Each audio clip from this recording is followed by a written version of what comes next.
Hello, hello, hello. It is me, your true heel phenom, SP3. We are live on Facebook, Twitter, and YouTube on the True Heel Heat YouTube channel. We are here for my good brothers, Romeo and Chris G, the host of Wednesday Night Warriors. We're going to get into WWE NXT TakeOver Stand and Deliver Night 1, as well as AEW Dynamite. 2 jam-packed shows. We got a whole cast here for a party. This is the finale of Wednesday Night Warriors. Romeo, you had a little bit of a pause there, so take it away. Welcome, everyone, to the Wednesday Night Warriors. I am Romeo Anthony Cologne. And look at this. This is a party. I'm joined by, some of my bestest friends here. Let me start with three-time baby making Le Champion, Ness. Thank you for joining us, Ness, on the series finale of the Wednesday Night Warriors. Thank you for having me, as well as Chris G. I love the show. It was, it was been one hell of a run. You guys have brought the best of two worlds together as one. A lot of work. Tonight was the first time I was an actual Wednesday Night Warrior, and I gotta give you guys your props. I don't know how the hell you do this every week, so yeah, big ups. Also joining us, the wonderful, beautiful princess of the True Heels, the sensational Miss Chrissy Love. Hello, guys. Finally, I had to be on the last episode, so I'm happy to be here. Thank you. With my Raquel ponytail going, Very nice. We also got El Capitan, the ethnic YouTuber, the president, True Heel Heat. He said his name 3 times. He's SP. Absolutely. Your favorite ethnic YouTuber, SP3. That was a great introduction for me, Romeo. Thank you. And finally, I'm not going to do all the nicknames because I like to humble them sometimes. We have Chris G. AKA Slice Boogie Light, AKA Penta El Cero Dinero, and I am here with my special co-host, Mary Jane, as well as our other special co-host that I'm so happy to have here for our unfortunate final episode.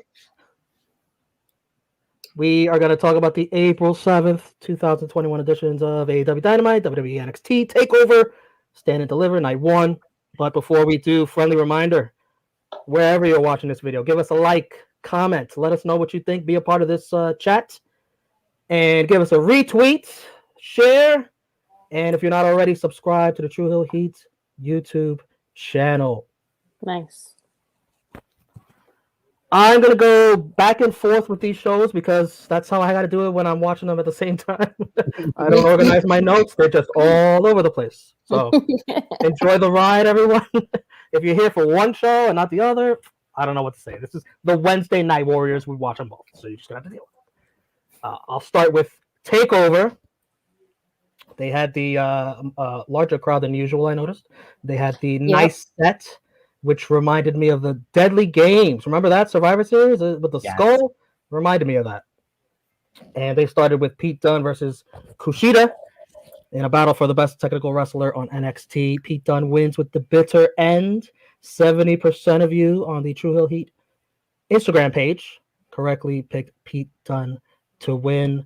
I'll start with you, Chris. What you think of this technical bout? I loved it. These guys put on a submission clinic. Not a bad way to start the TakeOver show at all. I like both guys working on each other's arm. Told a good story. Just what a fucking match. Cheers to that. National Beers Day. We're just going to cheers to this match. Oh, it is National Beer Day. Is it really? Yeah. Okay. It is. Damn, I'm not sure this beer goes well with my vaccine that I got today, but hey, fuck it. Ness, what did you think? Yeah, I also love this match. I felt though it was a great way to open up the show for TakeOver. the story behind it seemed kind of, I wouldn't say rushed, but came out of nowhere with these guys like running into each other last week and that whatever battle royal, whatever. But I'm not gonna complain about a match between Pete Dunne and Kushida, two of the greatest wrestlers on the world right now. I'm happy that Kushida finally got some shine. Both these guys are world-renowned talents. Again, just like Chris said, the technical wrestling that was going on, it was great. This is one of my standouts for the card because it was a different match compared to a lot of the other action that we've seen on the show. So, and these guys definitely stood and delivered. Definitely started to show off on a great. Yeah, you see what I did there? Yeah, they definitely started to show off great. Got the crowd ready. The atmosphere was going right, and they did a great job. SP3? Man, this was a outstanding technical wrestling match. I felt like it was the perfect length for an opener. It was 10, 11 minutes of like technical wrestling, submissions. You had your somewhat hard hitting with like the kicks to the arm, the hard hitting from Dunn, great finish. This had everything I was looking for. I guess we're gonna save our star ratings for the official roundtable review, right? Of TakeOver Stand and Deliver. So I won't give it a star rating, but this was definitely one of the better matches of the night on this card. Chrissy? I have to disagree with Mr. SP. I thought it was too short. I walked in my kitchen and I came out and it was over. So I had to rewind it back to watch it over. But other than that, the match was actually really good. I just thought it was a little too short for my liking for an opening bout. I would have gave it at least 15 to 16 more minutes. But hey, what do I know? I just watched the TV, But I enjoyed it though. Over on AEW Dynamite, I must admit I missed some of this match. Hangman Page defeats Max Caster. SP3, can you help us out here? Help me out at least? Really pretty good matchup in my opinion. I thought Max Caster, he got an opportunity to show a little bit more that he has to offer. I like his rap. His rap at the beginning was definitely one of his better ones. That was fire. Ness is our rap extraordinaire on this panel here, so he could talk more about Max Caster's rap. But the match overall was a great opportunity for him, and I felt like he was showcased very well. Hangman Page is just the best babyface, one of the best babyfaces in all of wrestling. Like the fact that he is still so over when he's really not doing much, he's really not in the game, he's not in the world title picture, he doesn't have a storyline of his own. It just isn't a testament to how likable and how good he is in these like type of sprints to open a show. It always works. Hangman kicking ass is a trope that AEW needs to rely on up until he becomes our AEW world champion. So I thought this was a solid opener. Ness, your thoughts? Did you get any of those Max Caster lines? Yeah, man. Max Caster, I don't really, he's decent as a wrestler, but man, when he's rapping, he be dropping some bars. He had the current event bars with the Joe Biden tripping on the stairs, and then the Lil Nas X, who's clearly causing some controversy all over the world right now. But that's neither here nor there. I like Max Caster, man. If just because I don't think he's much of a wrestler, or I might not think more of him as a wrestler, I'm going to keep looking out for him just for the way that his character, the raps. Shout out to Anthony Bowens too, because he plays his part as well. These guys are a great cohesive unit. I enjoyed the match again, just like SP said, man. Just Hangman, he's not really doing anything at the moment, anything of any significance, but you still just enjoy seeing him. And I didn't even know it was National Beer Day until his match. And after the match was over and he got the beer, then they said it on commentary. So they even give you the current event that's going on in the world, So yeah. I appreciate it. It was great all around, a great opener for AEW. And I've been keeping track of some stats in the Wednesday Night War between NXT and AEW because I'm a nerd, I guess you could say that.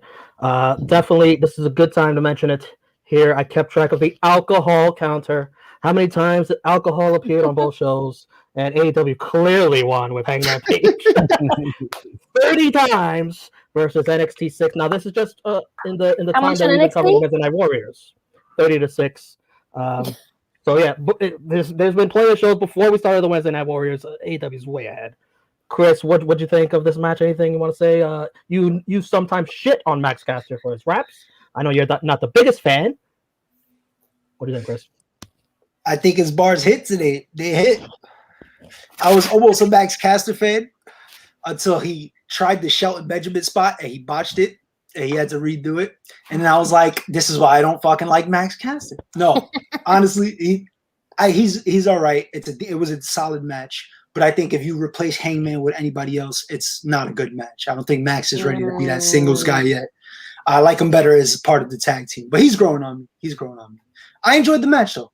Solid opening to the show. I think the moonsault into the buckshot lariat was probably my favorite part of the match. It just shows you how fucking amazing Hangman is. And he is probably one of my favorite baby faces on AEW. And he does absolutely almost nothing. So I'm here for it. Yeah, I mean, the fact that he is still so popular and his popularity has kind of like translated into Dark Order's popularity as well. So it works both ways. And I think we have our first elimination of this panel. We seem to have lost our pilot of this DeLorean. Oh, no, not of the DeLorean, but of this ship. But we got Ola TV in the comments saying, okay, we live. Sorry I missed the live y'all did on the Brett versus Sean. I really wanted to be a part of that. And we got Raging J, which is Drunk Guy JJ, saying, thank God you weren't. I guess he was talking to Romeo there. And speaking of Romeo, he's back. Thank God I wasn't what? Want to finish that thought? Come back choosing violence, we see. Right. Did we get everyone's thoughts on that? Can you guys hear me, see me? Yes, you're good to go, sir. We got everybody's thoughts on Hangman and Max Caster. And the Inner Circle come out. Chris Jericho roasting the Pinnacle. Refers to MJF as my jerk-off friend. And the big announcement is May 5th. Blood and Guts match, Cinco de Mayo. AEW is going to have a big show for that. I predicted this. I told Ness, get ready. There's going to be it's going to be a huge Mexican match, Cinco de Mayo. He did, and then he goes away again. What is happening? But he definitely said this. I thought my Wi-Fi was bad. Jesus. Okay. He got the most important part in, though. That's the best. Yeah, That's got it. the most Yeah, important part he said in. we needed to part. You're right. You're absolutely right. He said that this basically Blood and Guts match is going to be Santana and Ortiz owning ass because they're representing for that part. But yes, Ness, what was your thoughts on Chris Jericho's promo? I'm still getting used to the Inner Circle being baby faces now. I dug some of it, but then like after a while, I'm like, all right, Jericho's just rambling. But then like he brought it back at the end with the big announcement of the Blood and Guts match. So I'm just ready to see the match at this point. Yeah, I thought it was corny that he did the little we'll talk after the commercial break. I thought that was like a very corny part. And like you said, he did kind of ramble. Chris, what was your thoughts on Jericho's promo and the announcement of Blood and Guts? He did kind of ramble, but I thought he kept it together pretty good. Like that was the first like really long Jericho promo we had in a couple weeks, maybe a month and a half. So I liked all the digs that he was taking. My jerk off friend had me laughing the whole time. I'm here for a Blood and Guts match. He fucked up the Wardlow line, but I'll give him a pass. He's old. I like how he put over MJF, but then put him down at the same time. That's how you really that's an old school way of promoting, to build your opponent up while putting them down. So I'm looking forward to it. I'm here for it. And they all looked high as shit. They were definitely in the back smoking whatever Tyson's smoking. I'm here for it. You guys were smoking with Tyson, yeah. Oh, they were. There's no probably. Yeah, most definitely. No doubt. Hey, they showed us in the trip to Vegas. They get down like that. They showed us. Conan showed them the way. Chrissy Love, what was your thoughts on the promo and the announcement of Blood and Guts? promo was good. A little long. He kept because he was rambling a little bit, but that's that's fine. I guess you have to be a filler for the time that you're given. So I can understand what was happening, but I was like, all right, let me just switch over and just continue watching because you're just rambling. But then I had to switch my TV to make sure I was not missing anything. But the announcement is great. I can't wait. Yes, they did look very high. I thought I was gonna say not high, but a little like tipsy. Maybe they was getting a little like drunk. A little bit of the bubbly. A little bit of the bubbly. Yes, I was gonna say a little drunk. They was having a good time. But have to show Mr. Tyson a good time too. We have to show our guests what it is. So I'm excited. I can't wait to see it.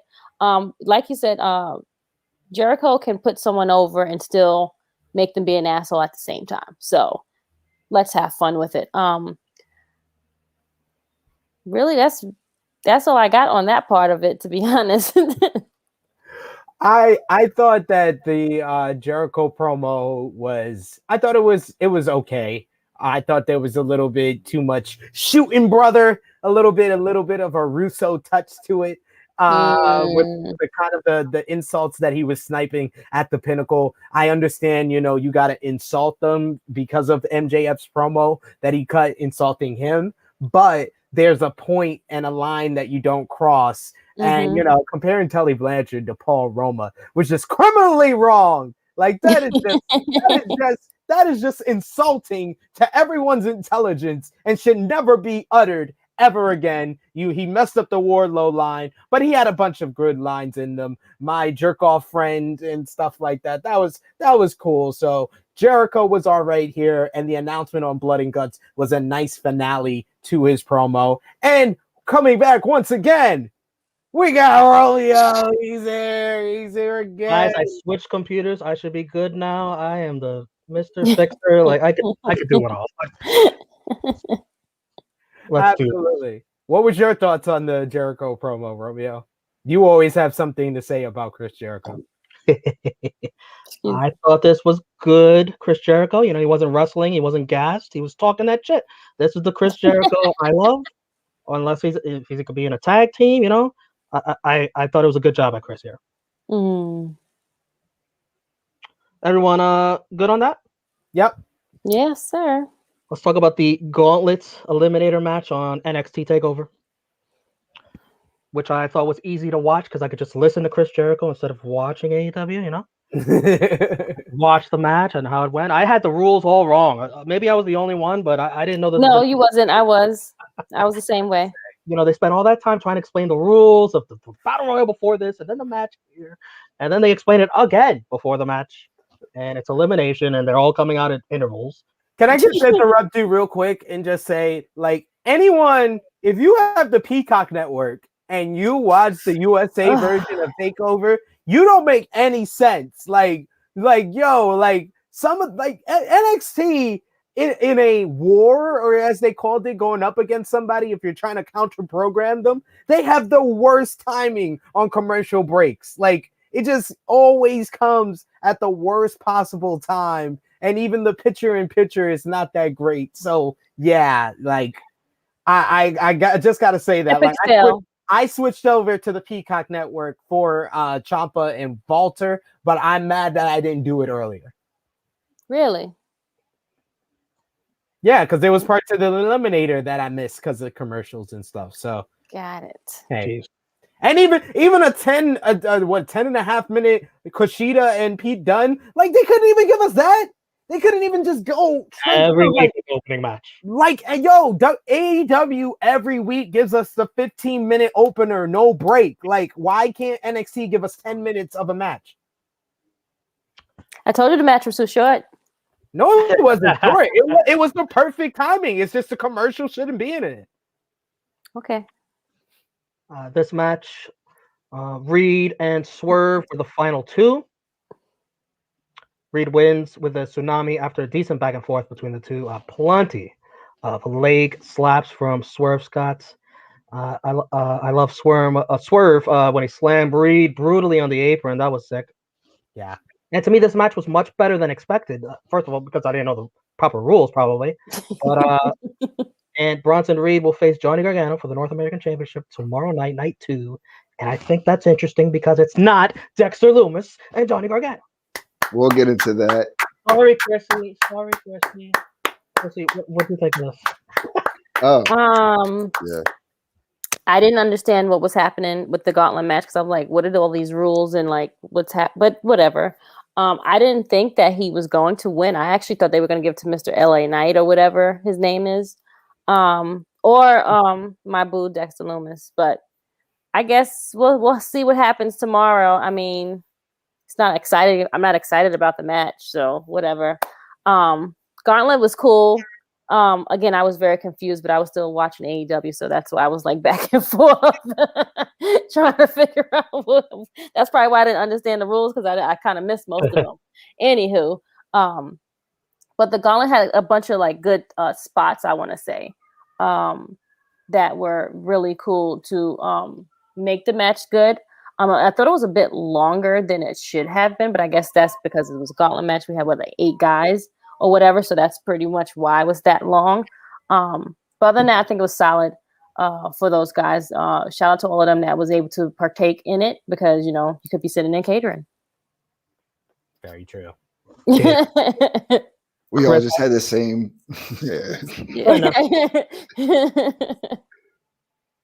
Go ahead, Ness. Yeah, I enjoyed this match. It was like good at the beginning.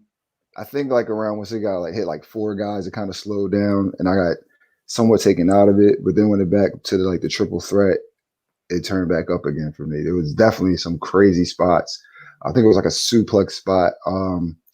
Cameron Grimes was suplex swerved, and then like Bronson Reed called him the right way. Cameron Grimes to the moon, to the moon, to the moon. But yeah, man, this is definitely it was a great match. All right, so here's my dilemma. I didn't want Dexter Lumis to win because, in my opinion, that was going to be the obvious story. That Dexter Lumis wins, he faces Johnny Gargano. But I'll say I appreciate NXT acknowledging that I didn't want Dexter Lumis, so Dexter Lumis didn't win. But I didn't fucking want Bronson Reed to win. Like, I'm not interested in this match at all. Way too harsh on Bronson. Thank you, Nessie. Yeah, I thought everyone was looking at me like I had like 5. I mean, he's decent. I'm just not like he can. Like, I acknowledge his like in-ring ability. I'm just not like I don't really care about him. Exactly. Same. Sid, okay. I think Johnny Gargano is gonna bring a lot out of Bronson Reed tomorrow night. Great. I mean, yeah, I'm sure that's going to be a hell of a match. But I need to see this first, and then I will be open to, you know, I just got to see some more. I seen a little bit in this Gauntlet match. I will say that I seen a little bit, but I need to see more. Maybe Johnny Gargano will pull that out tomorrow. Go ahead, Right, he's just shaking his head. He got something to say. like Bronson Reed is a guy that has like capitalized on every opportunity he's been given on NXT, whether that's being in a ladder match at TakeOver 30, whether that's being in matches against Cameron Grimes, being in matches against Swerve Scott. And like he was like really a very important part, like being a destroyer, being a dominant force in this matchup. That I'm just like, how he was the perfect choice. He was the best choice to win this match. Like it has to be a babyface. I get it. LA Knight is new, but he's a heel. Cameron Grimes is great. He's charismatic, but he's a heel. Bronson Reed was the best possible choice when the other baby faces is Leon Ruff. Yeah.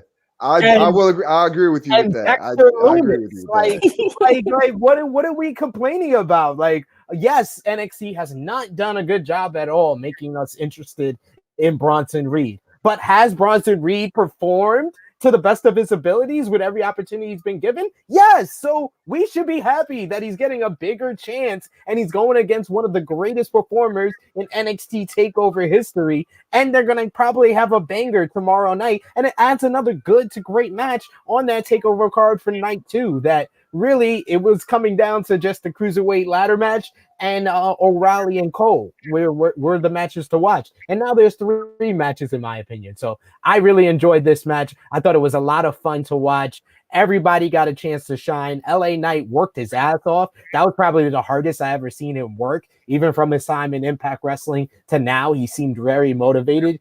Dexter Lumis with his character, his act, it is what it is. It was showcased here. Move on.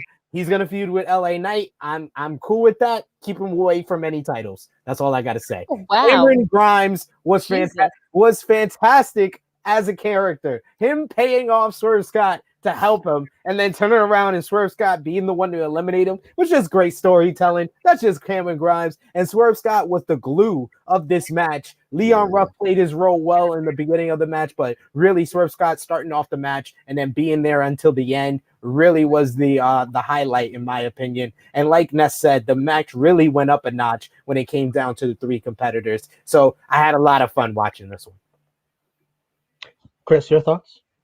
Wait, before Chris goes, we got a new entrant into the Wednesday Night Warriors 44 finale party. We got Top Guy JJ. The top guy. fellas, and beautiful lady. What What's are you up? drinking? Come on. He's like, I'm not getting in there.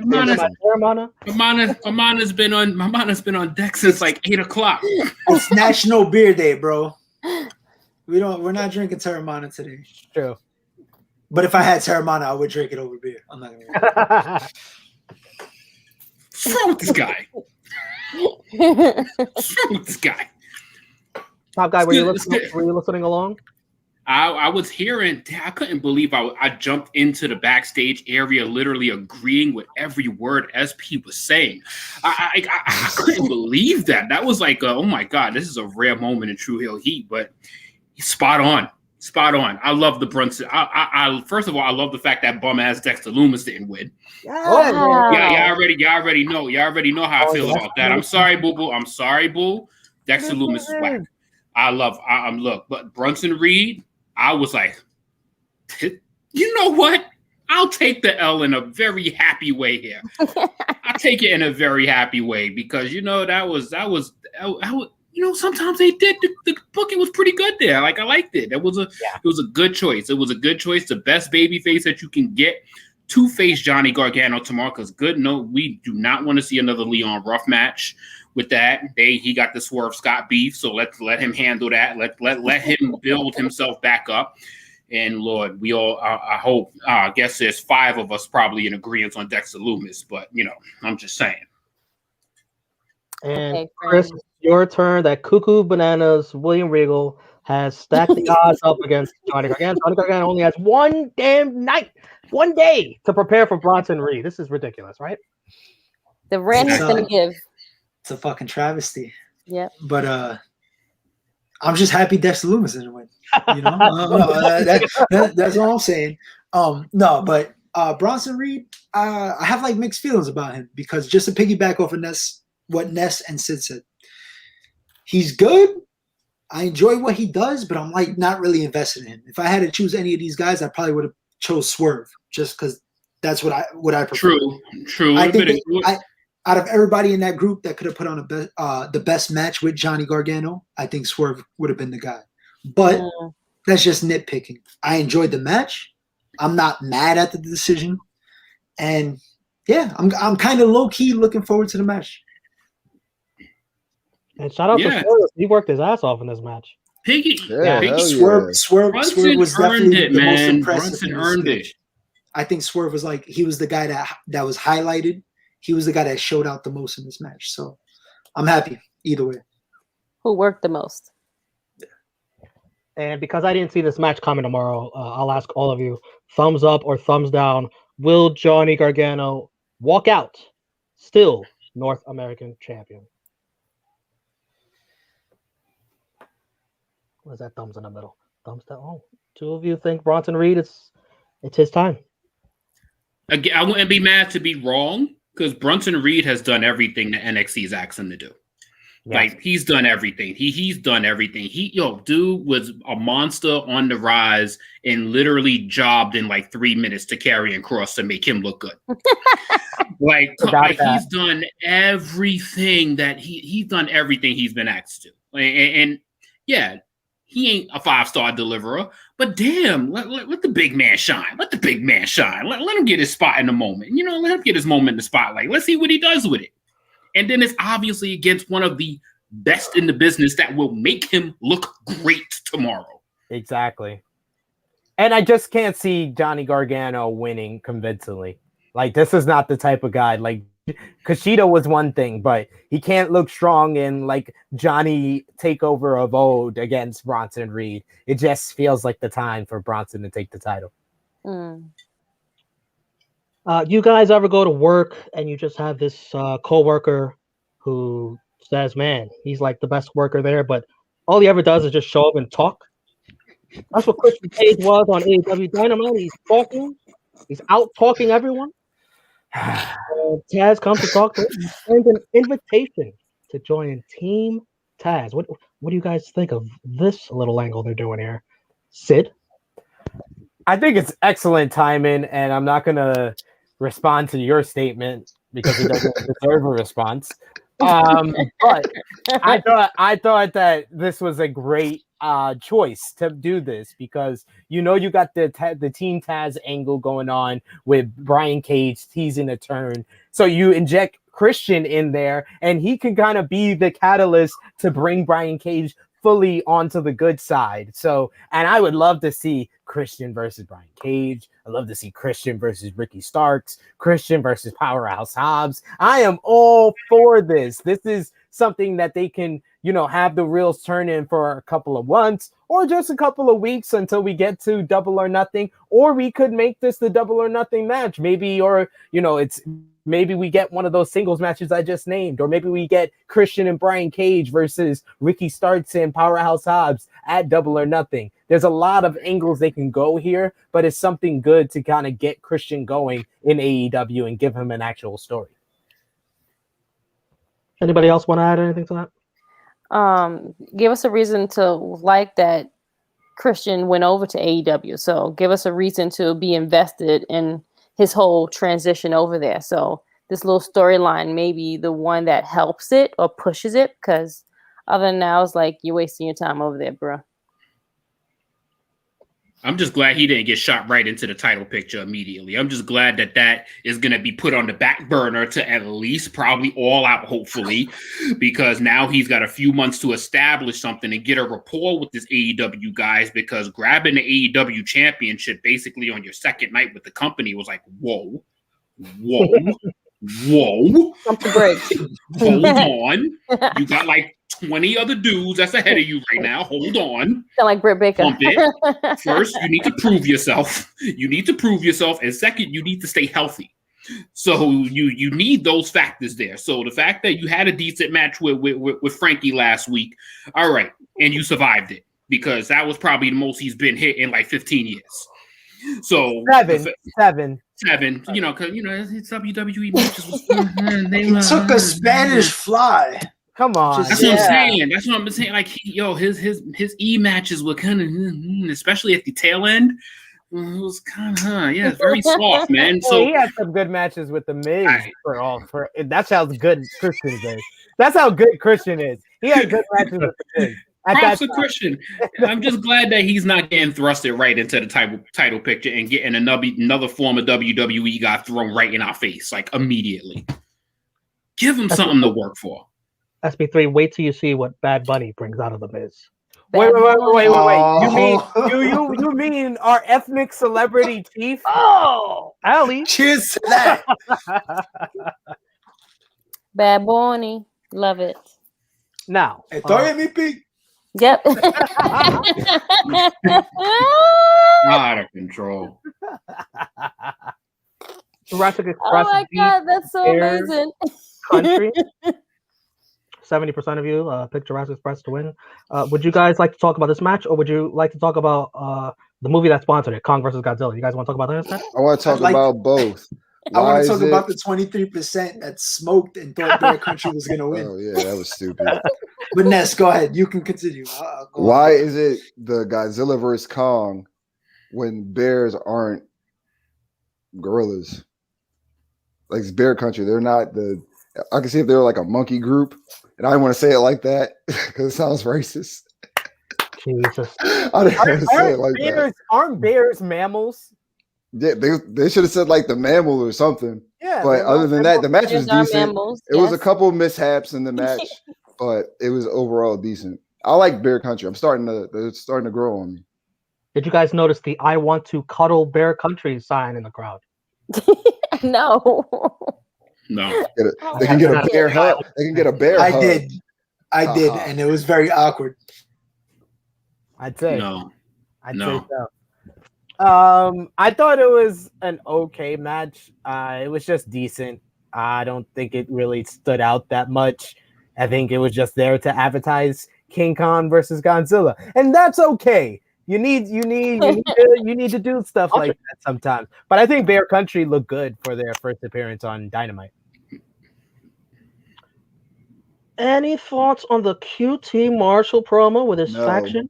Oh, No. speaking of shooting, they shooting. Oh man, Look. oh He man. had a Are you talking 12 about the gauge. promo or around your area right now? He had a 12 gauge. Both. I felt like I was going to the corner store with QT Marshall talking on the mic. Oh my god, this guy was. We had the Ted Jr. name drop. We had you hiding behind face paint to hide that you're Dusty's son because you can't live up to his reputation. You called him a bargain brand Sting. I was like, oh, oh. I was like, oh man, yo, QT, yo, he tried his tough.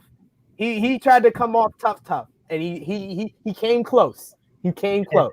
I like it. I like him bigging up his guys in his group. I think that the group has potential if they focus on the guys around him. So I like the highlight of Anthony Ogogo and the fact that he has his in-ring debut that's getting hype for next week. So all good signs for this group. And how about the Aaron Solo?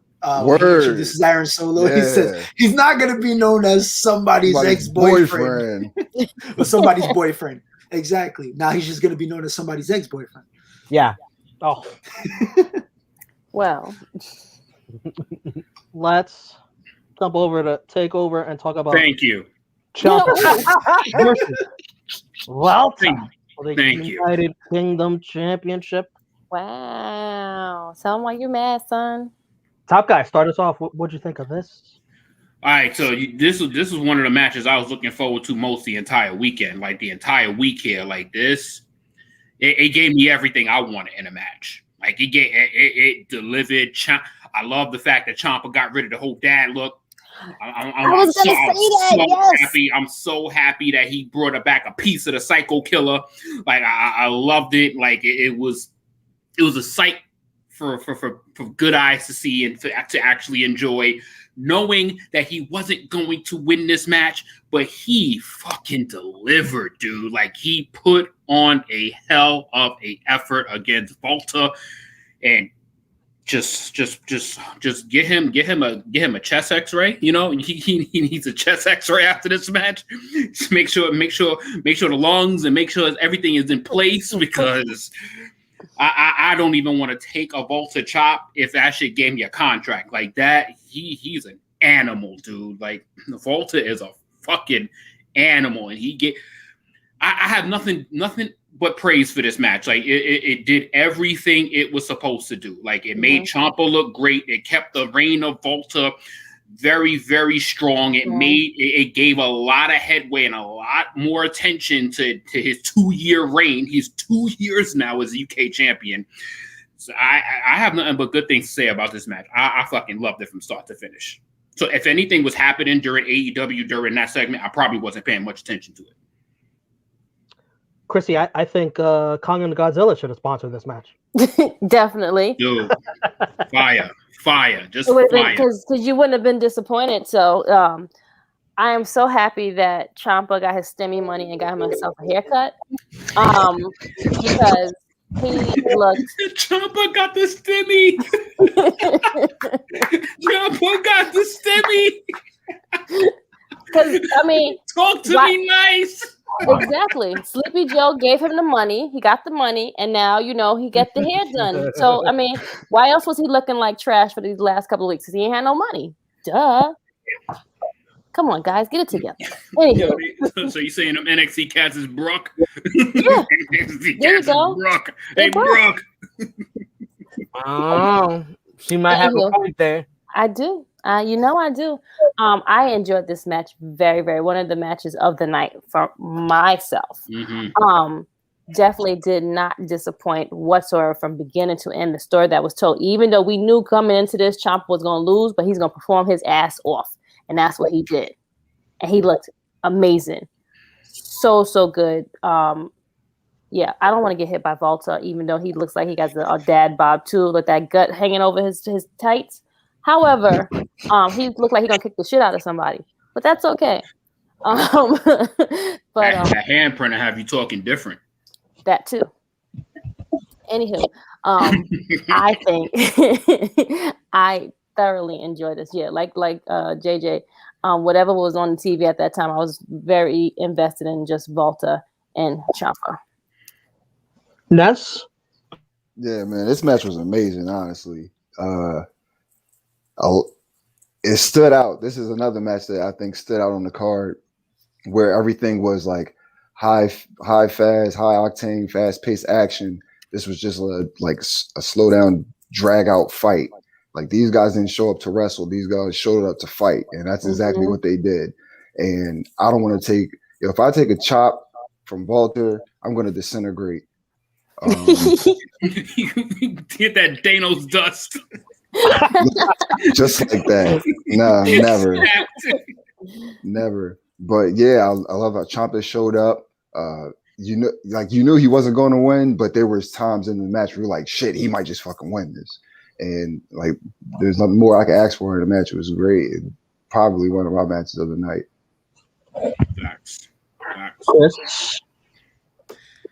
I mean, I love this match. I kind of knew what to expect, but for that one split second when he hit that move off, I believe like the middle rope, it might have even been the top rope. It was like an air raid siren or whatever you want to call it. Yeah. And they had the false finish for a split second. I was like, this motherfucker might pull it off. He might pull it off. And he didn't. But it was still a great match. Real quick, 10 chops from Walter. If you could endure that, you'll get $1,000 for a week, every week for life. I was about to say, it got to be more than just $1,000. No. It got to be more than $1,000. That's what I was trying to get at. Fuck it. How much you get for how much a week? If you get 10 chops, you get a G a week for life. Nah, I'm just saying, 52 grand. It's not enough, bro. 52 grand. I'm just saying, I'll probably die after like the third chop, so that's only about $40. It might have to get that shit. I might need that shit in a whole lump sum and just be like, I'm fucking done. Pay out a life insurance policy and then just call it. Because you know we're going straight to the hospital after that shit. Word. But yeah, I can't say nothing else about this match. It was great. SP3, your thoughts? Just a brilliant showcase of professional wrestling. This was a masterclass in hard-hitting, just realistic professional wrestling. That's what Walter specializes in. Whether it's against Pete Dunne, whether it's against Tyler Bate, whether it's against Ilya Dragunov, and he had the perfect dance partner on this night. I might not be a part of the TakeOver Stand and Deliver Roundtable review, so I'll give my star rating for this one here. 4.5 stars. This set the bar for WrestleMania week so far. Like, they set the bar. They went out there. They just blended so well. Hard-hitting chops. Brutal suplexes, the air raid crash off the top ropes. Yeah, that was a great near fall. The Ciampa with the clothesline. The clotheslines was my favorite spot. Like, that literally made me go to the Peacock Network because I'm like, no, fuck this picture-in-picture bullshit. I need to see Ciampa nail some clotheslines, and it kept going. Like literally, it took me a couple of seconds to go from Sling to Peacock, and he was still going. Like it was awesome. Like this was just wonderful. And did that lead into the first chop by Walter? Was that the first chop by Walter? Yes. He made it so much stopped it. He stopped it with the chop, and Ciampa did the fighting spirit and got up, absorbed it, and went back at him, hit an air raid trap, and got the 2 count. So it's just a brilliant story, great storytelling there. So yeah, just a superb professional wrestling match. Because Walter had been going for that chop the whole match. He missed the chop on the announce table, started selling a hand injury. Yeah, that was brilliant. That was great work. Great. That was very smart to like make the match about him working over the hand of Walter, because that took away his biggest weapon, and it built up to the finish where he beat him with the chop. You can just tell us about how did the match end? Like it's so beautiful. It was so. And anybody that doesn't really think that this match was as good as SP, you must have never seen a Volta match. So clearly you don't know what his style is like. If he wasn't going to do no flips and air raids, and he wasn't going to do Spanish flies himself, so I don't know what was to be expected from him. But no, Walter's a beast. He's a beast. They're not liking this match in the chat, are they? No, we got underwhelming. we got 5th generation Carney saying I must have hyped myself up for this match because I was a little underwhelmed by it. We got John Elite saying, "Sup guys, this match was decent. Could Balor be the one to dethrone Walter if he loses tomorrow to Cross?" We'll talk about that at the end of the show. We'll make sure we get back to that for sure. John Elite. We got Jason Michael Campbell saying, "Walter sucks." Oh, why? It's too late for him and his foolishness already. You know what I'm saying? He looks nothing like Brock Lesnar or Bobby Lashley. And people compare him to Brock? I don't think so. What the fuck? What the fuck is he talking about? I blame SP for putting this shit up. Yeah. He does it. He does this to trigger us. I swear he does. He says Michael Campbell stuff. First of all, it's Jason's bedtime. Yeah. This is bedtime. It's bedtime. Meds kicked in way too long ago. Like his mom wants to put him to sleep. Brock wait, what? A couple of final things I wanted to say about this match. They sold it last week in promos. Walter saying that Ciampa doesn't have it anymore. And this was the Psycho Killer Ciampa that I feel I haven't seen in so long. And I love seeing that again. And 75% of you picked Walter. I don't know if I mentioned that to win. Yes. That was one thing that I didn't mention that was right on point, Romeo. This felt like 2018 Ciampa. This felt the best he's looked since he's come back from injury. Yes. And I'm including, the great match with Cole at TakeOver Portland. This was Ciampa for him since his return. Yep. And I don't have the time on this, but they definitely gave these guys time, which I love. Yes. Yeah. Over on AEW. Just great showing. Sting and is interrupted by Jake the Snake Roberts. Archer comes out. You know what that means. Everybody whines. Everybody bitches. So he's been doing this for like 2 months now? Maybe not that long. Jeez. Nah, a couple of weeks. I'm just exaggerating, but I'm exaggerating, but it felt like this long. Sting motivates Archer to fight for the title again as Jake hugs Archer gently from behind. Scorpio Sky and Ethan Page watch from the rafters. Any quick thoughts on this? I thought this was a nice little tease. It was a nice little route to go with it because, this was getting a little repetitive, but they took it in a different direction than what it was leading to. We thought it would probably lead to Archer versus Sting, but I did notice that Archer was still going down that babyface tunnel. You got to pay attention to the detail with AEW. So the fact that Ethan Page and Scorpio Sky were looking on from the Raptors, which is usually Sting's spot, I think it foreshadows that we're going to see some type of tag team match with these 4 guys, which I'm all for because it's a huge opportunity for Ethan Page and Scorpio Sky, and Scorpio Sky needs more opportunity. He needs it, and Ethan Page deserves more opportunities since he's come to AEW. Facts. Sid telling me to pay attention to detail while watching 2 shows at the same time, being a Wednesday Night Warrior. Hey, I did it. Come on, Yeah, so you know what? I don't do it every week. I don't do it every week, Mr. Host. Mr. Host of Wednesday Night Warriors. That's the problem. You don't do it every week, man. There's wear and tear. We're 40 episodes in, bro. I got your back. You don't pick up my warrior like that. It's my fellow warrior. 40. 40. 44. We're 44. 44. I said 40. I was close. Yeah, okay, I got you. Okay. But that was good coverage on that because that was a lot of it just felt like it was just repeating itself all over again, like, oh God. But actually this time Sting talked. And he actually put the school in on Mr. Lance Archer and that little crying ass act like that. It's like, come, yo, dude, you gonna pop every week. You gonna talk shit every week and do nothing every week. Like it just got so dumb. Like attack, yo, pop off on Sting. Like you gonna come out there and interrupt them every week for the past month. Pop off on him. And then you get sunned. You get sunned in one promo, and then now the angle ain't even gonna be involved, and you and Sting like getting at each other. Now it's him trying to prop you up so you can actually figure out that you're actually really good.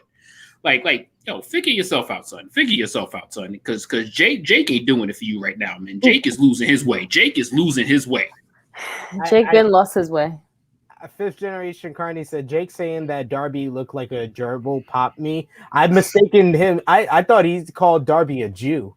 Like I thought it was like a bigger insult than what he said. So my apologies for tweeting that. I didn't be surprised.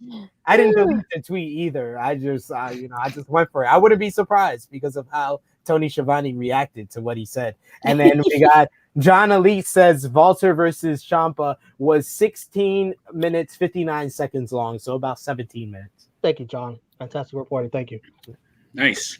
Yo, SP3 dropped the J word. We about to get banned tomorrow. Hey, I didn't say it. I said I thought Jake said it. My apologies. About to get mad flags. Nothing wrong with me. Dude, you just can't say flags. You just you gotta unmute yourself, sir. No, he did that. You didn't want to hear that. Then you get flagged. Yo, if this wasn't the end of Wednesday Night Warriors, SP was gonna end it for y'all. Ricky Starks bragging, mentioning their match at Elevation. I like mentioning the show that comes the night before. You know, make it mean something because I don't watch it. And he says they won. They won thanks to Brian Cage. Taz scolded him for instigating. Any quick thoughts on that? I think we're heading down the path that SP3 suggested earlier. Brian Cage and this guy. I forgot that fucking whole angle. Oh, what is it? It's Ricky Starks and Hobbs versus Cage and the other guy. I forgot. Is that Mary Jane kicking in? We've reached the point of Wednesday Night Warriors. It happens every week. You know, it happens every week. It's fatigue. It's Mary Jane. Says Mary Jane got Chris G feeling nice. You got that Mary Jane times like 3 right now. No comment. That's our 7th star of the stream right here, Mary Jane. Darby Allin versus JD Drake for the TNT Championship. Darby wins, coffin drop. From what I saw, great effort from JD Drake. This was going on at the same time as Walter Ciampa, so you can't fucking blame me for missing a little bit of this. Matt Hardy family beats up Darby after the Dark Order with the save, and Ty Conti jumps Bunny. Sid, I'm sure you saw a lot more than this because you got all the details, man. You're better than me, man. You're better than me. Hey man, when you write articles having to cover like wrestling, like attention to detail and stuff like that, and watching the matches, the little things. Even when you're watching 2 shows, you kind of get those. But I thought that this was a really strong matchup. I think Darby Allin's on a hell of a roll when it comes to TNT Championship matches, whether it was the match against Brian Cage, the match against John Silver, or this one. This was like beautiful symmetry. We had Walter chopping the shit out of Ciampa on TakeOver, and we had JD Drake beating the crap out of Darby Allin on Dynamite. It was just, that was like the peak of this Wednesday Night War, this episode right here. That felt like the peak. Ciampa and Walter on one episode, and JD Drake and Darby Allin on the other show. Just a great moment. But this felt like an involved reunion. JD Drake had a huge opportunity here, a huge spotlight on him, and I think that he delivered. He showed that what he has, that senton in the corner while Darby was hanging, was awesome. His moonsault looked good. He has shades a little bit of Hugh Morris or Bill DeMott in his prime. JD Drake mixed with a little bit of Walter style. Like he's a nice little mixer of the two where he shows agility, but he can still beat the crap out of you. JD Drake needs to be signed by AEW. I think that the act with Nick Nemeth and Peter Avalon and Cesar Bononi could be something on the undercard. You know, you got like 57 stables. You might as have one on the lower card. Will you stop? Stable Mania. Stable Mania. Pins. They can eat pins more and build other stables up and other baby faces up. Like DJ Khaled right now. Another one. Another one. I am all for it. This works. I can't unhear that. Another one. can't unhear it. I had another Terramana, another one. Oh, that's already here. You know, that's definitely here. There's oh man, nice. It was actually a pretty decent. I actually wasn't really looking forward to that match at all, and it was actually a bit better than I thought it was going to be. Like I wasn't looking for. I had no investment in JD Drake at all, none whatsoever. But the performance was really solid. It was solid. It didn't keep my eyes glued because I was watching way more of the other match. Mm-hmm. But from the spots that I saw, yeah, it's pretty good. Like I'm still not invested in JD Drake at all. I don't give two flying fucks about him. But the fact that this match was actually pretty, I'm just being honest. Like the hell, man, AEW got like 39 other things going on. Yeah, like to be concerned about JD Drake, not on my list right now. But it was a good performance. It was definitely a good performance. Ness, anything on this? Yeah, I enjoyed it. It was pretty much like Walter Ciampa light, you know, great value version. That's really what it was. It wasn't on at the same time. Yeah. And that's really what it was. But I enjoyed it. There was a spot when they were outside the ring, and JD Drake tossed Darby into the ropes. He bounced back and he clotheslined him. I was like, oh shit, that was dope. Yeah, it was a great match. It was fairly decent. I enjoyed it. Chrissy? Didn't even really realize who Darby's opponent was until they started talking about him and showing his stats. I'm like, who the hell is this dude? But someone to job to, but he actually did very well. Right. I was like, okay, yeah, and I was like, okay, I can, put this on in the background because I don't have to really pay much attention to it because I was like, Darby's going to win regardless, so whatever. But it actually surprised me that Homeboy did well. He stayed, he was staying with him. And who was the guy that came out with him?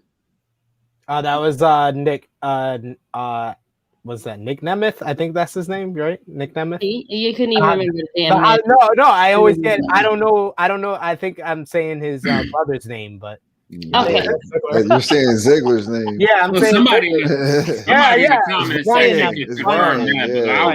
Ryan. It's Ryan Nemeth. Yeah, you're right. Ryan Nemeth. The Hollywood hunk Ryan Nemeth. So I like the story. The story they told, they kind of built it up on their YouTube channel with JD Drake was given this opportunity because Darby had the open challenge contract and he accepted it. And this was his in-ring debut on Dynamite. He's been wrestling a little bit on Dark, but this was his first opportunity on Dynamite. And Darby said, this is the biggest match of your career because this is your first big match on a national stage. Like he was involved with like Austin Theory. The guy that beat him on the big Evolve show that was on the WWE network. So like he's kind of a guy that was kind of left out in the pasture when Evolve went down. So to see him get this big chance, I think that it made for a good story within the match. And he probably gained new fans from people that didn't know him going in.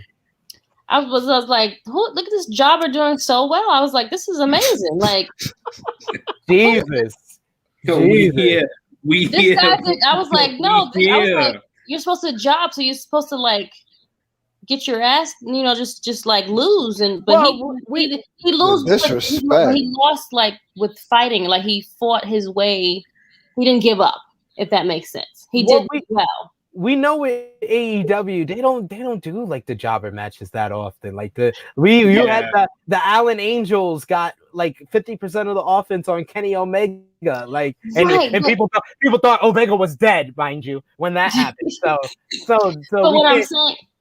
what I'm getting at is just that, like, again, I did not know who Homeboy was when he came out. So I was like, all right, cool. This should be, 1, 2, 3, real quick, real easy peasy. Darby's gonna be, riding back, with Sting in the background, whatever. But it was going on. I was like, okay, this is okay. He's going on. He actually is a good, wrestler, and he was getting a little momentum, but he still lost. But other than that, it was still good. Yo, just know I see you. I'm here with you. So I'm all the way here with you, all the way there with you. Like, just keeping it real. Let's be honest. Like, I didn't know who Homeboy was, and I was like, Homeboy was just did a job, and that's great. But you did a great job jobbing. Good job, dude. Good job. Had no fucking clue who you were. You patted him on the fucking head at the end. Like, what the hell? Yeah, good boy. You did good. Good job. Now you get your stat to like 4 and 4. What's the next post going to be? Push JD Drake next? Like, come on, dude. Like, we got like 95 other dudes they got to push before him. Like, come on. Y'all trying to sell me on this QT Marshall bullshit. Now you want to talk about JD Drake? Like, come on. Like, let's keep it a buck, yo. Like, how many fucking stories you want me to be invested in? Right. Anything else, Chris? Thank you. See, exactly. I love it. Great job jobbing. Yeah, facts. I agree with you all the way. Chrissy treating him like a Shih Tzu. Like, I'm not.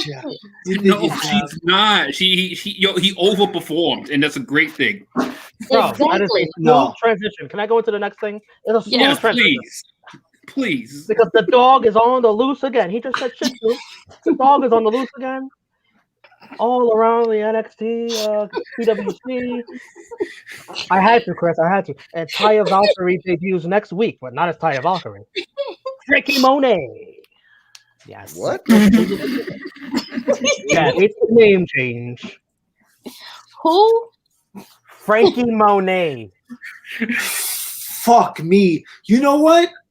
It's Wednesday night. I don't get negative on this show. I don't get negative on this fucking show. It's the last episode. What the fuck were you thinking? What the fuck were you thinking, NXT? Frankie Monet. Are you fucking... Is she... What? See, that's how fast I feel. I was legit crying when I heard that. I was legit crying when I was like, what the fuck? Bro, what the fuck is wrong with Taya? What is wrong with that? It has value. People know Taya. Who the fuck is Frankie? They gotta own it. They gotta own it. Monet, Frankie Monet. Bro, Taya Valkyrie is not that big of a star where Taya Valkyrie is now Frankie Monet. What the fuck? It doesn't even sound exotic anymore. You sound like a fake fucking rapper. Frankie Monet. Get the fuck out of here. You sound like a SoundCloud rapper. Get out of my face. That should sound like the French Montana knockoff, bro. No, it sounds like his little brother or some shit, Frankie Monet. Get the fuck out of here. Yo, French Montana introducing Frankie Monet. That sounds mad accurate. Yo, this is so bad.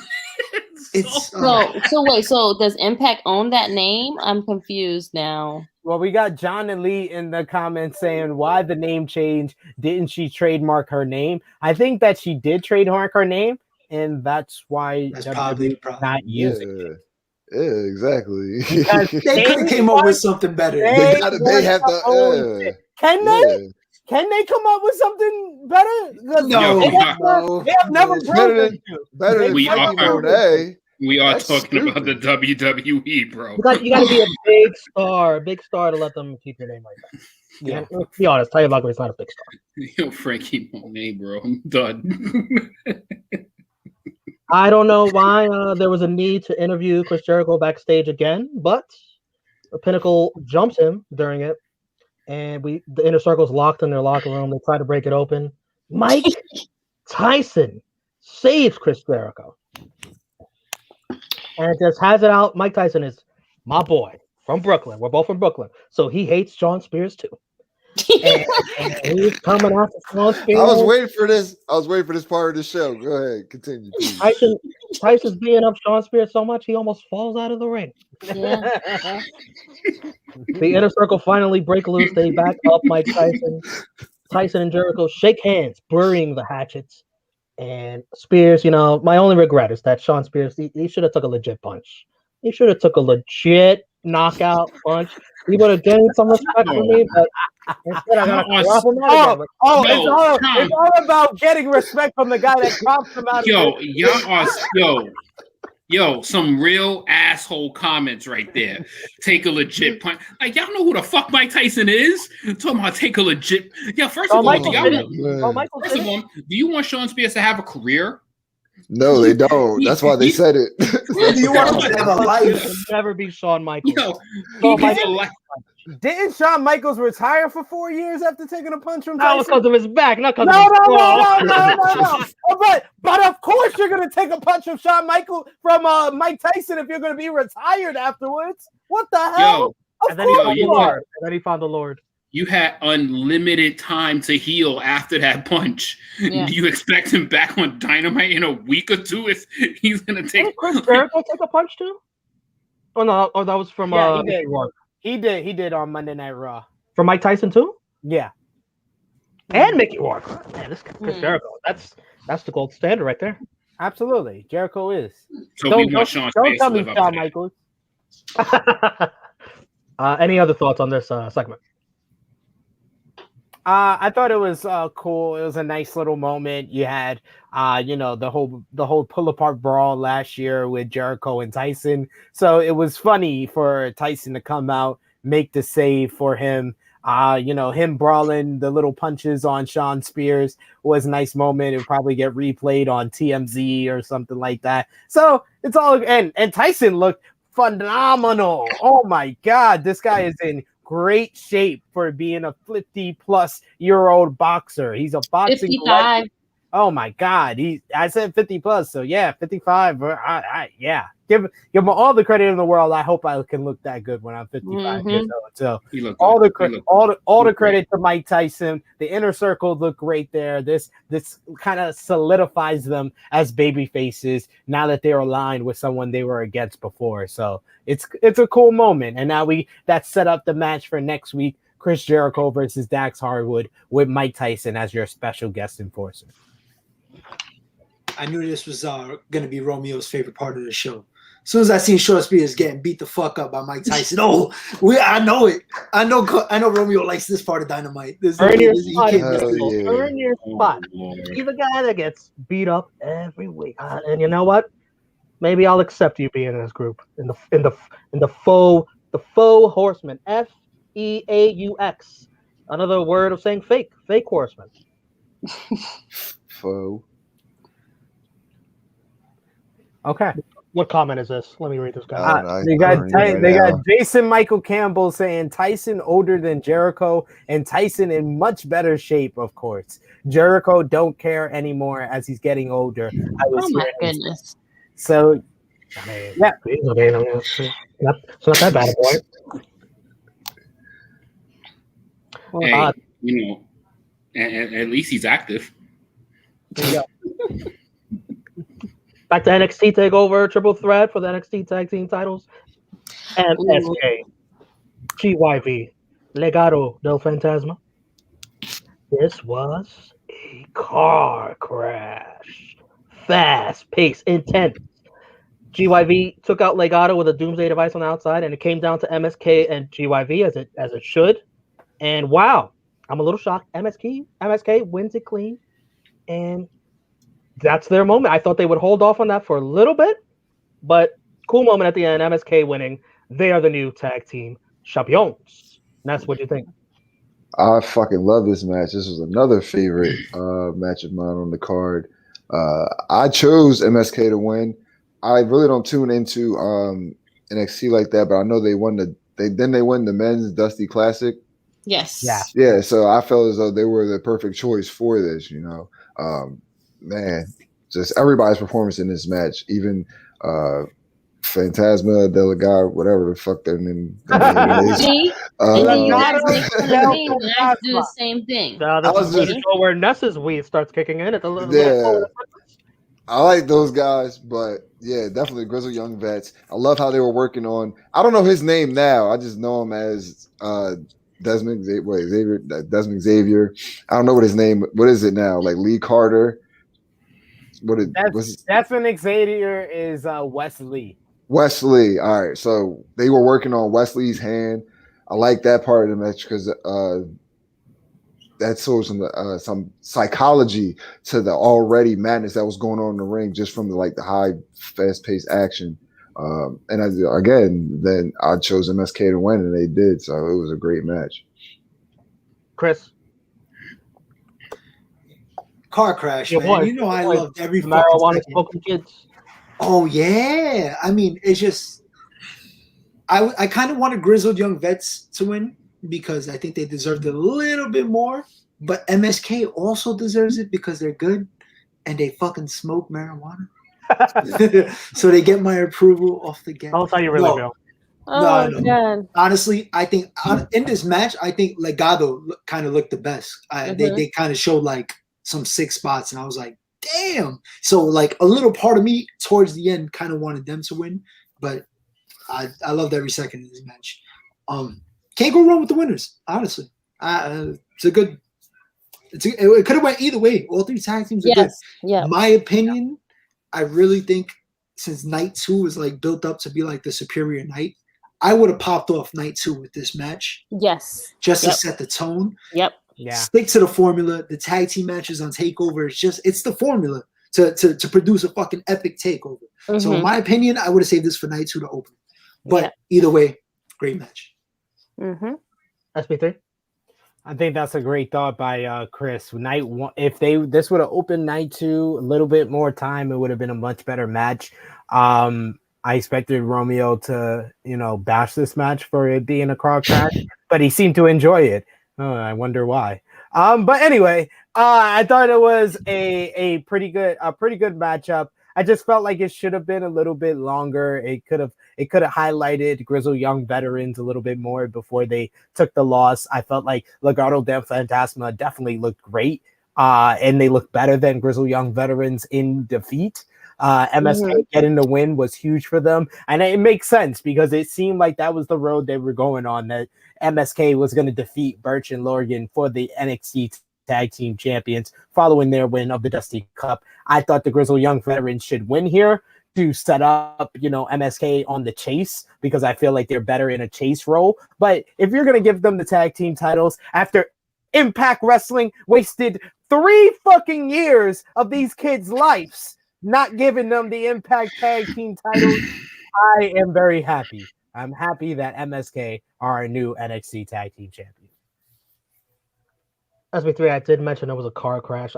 I wish there was more selling. And you know what? The point you guys are making about it being on night 2 and opening that, that probably would have been a better idea. This match, I think, maybe got a little overshadowed by other matches on this night. And top guy. 1000% agree with the placement of the match. This match to me was completely misplaced. The type of pace that this match was going to kick off a night was just start a night with. We had so much action that already happened prior to this, and then it follows the Volta and Ciampa match. And then you kind of hit us with some breakneck speed to get us revested and kind of basically start our engines all over again. I mean, good match, but I think I probably need to rewatch it again to actually thoroughly enjoy it, because I was just so spent by just watching the match prior to that. And it's sometimes it's placement kind of wins you and your energy goes so heavy into something, and then you're kind of damn, this is good, but it's damn, I can't get into it as much because I'm fucking tired. and I think that was the case of this match. I mean, it was a really, really, really excellent last 5 minutes. That last 5 minutes to me was fucking awesome. And I was just at the end of the match was Did GYV do something to them? Did GYV do something to the WWE? Like, what is their punishment? Like, why can't they get a reign as? Why can't they get one reign as tag champs? Like one. What is going on here? Like, they've been to the finals 2 years in a row. They've had another match at Stand and Deliver here, and they keep coming this close, this close. And they for some, and it's not like they're getting cheated or anything. Like, they're just getting beat. Like, is this their job to put guys over? Because they're not getting put over. So that was the only thing I'm a little mixed about, because I'm happy as hell that MSK Rascals, however you know them, became the NXT Tag Champions. Very well deserved. But it's kind of one of those unfortunate things that, damn, this should have been GYV's time. Like, this should have been their moment, and they could have lost the tag titles even on the following takeover to MSK. Yeah, I just feel like GYV needed their moment in the sun, and this was the perfect night, and it just still didn't happen. Like, what's next for them? John Elite, if you're still watching, can you tell us what the time was for this match and also for the main event on NXT? Chrissy, what do you think of this? Totally agree with you guys all on the placement. When I saw them, I was like, I didn't even know this match was on tonight. I was actually, because I don't recall them when they was talking about like who was going to be on night 1 and 2. I don't even recall seeing this on that night. But anywho, I wouldn't have been mad at either person that won this match, to be honest. You couldn't go wrong with either tag team, to be honest. So when I seen that the boys that won the Dusty Classic, I was like, okay, makes sense, because they gave it to the girls that won for the Dusty. So it makes sense to give it to the guys. I mean, you could have a match and just give it to the guys that won the Dusty Classic. I mean, you could have did that from the get-go, but whatever. And have this, but I think the banger of a match that was so fast-paced and on the move would have been a great opener for what it is to like seal for night 2. Instead of coming behind Ciampa, and that was a good one. But I'm happy that we had like 2 good back-to-back matches, because that was another good match of the night for me as well. So I thoroughly enjoyed it. I'm happy that the guys did win. But like I said, I wouldn't have been mad at either tag team, because they had good bumps and spots in this match. So for them all, shout out to all of them for doing such a job well done, and to go right behind Volta and Ciampa. Like, I'm sure that was a hard thing to do too. So they was like, you know what, we're gonna do a banger regardless. So shout out to all of them for doing that. AEW, Bunny versus Ty Conti. Bunny takes out Sheeta at ringside, tries to use the kendo stick again. Sheeta ends up taking it back, and DD Ty for the win. I hate that name for a finisher. 65% of you correct. You gotta love how Excalibur yells it. DD Ty!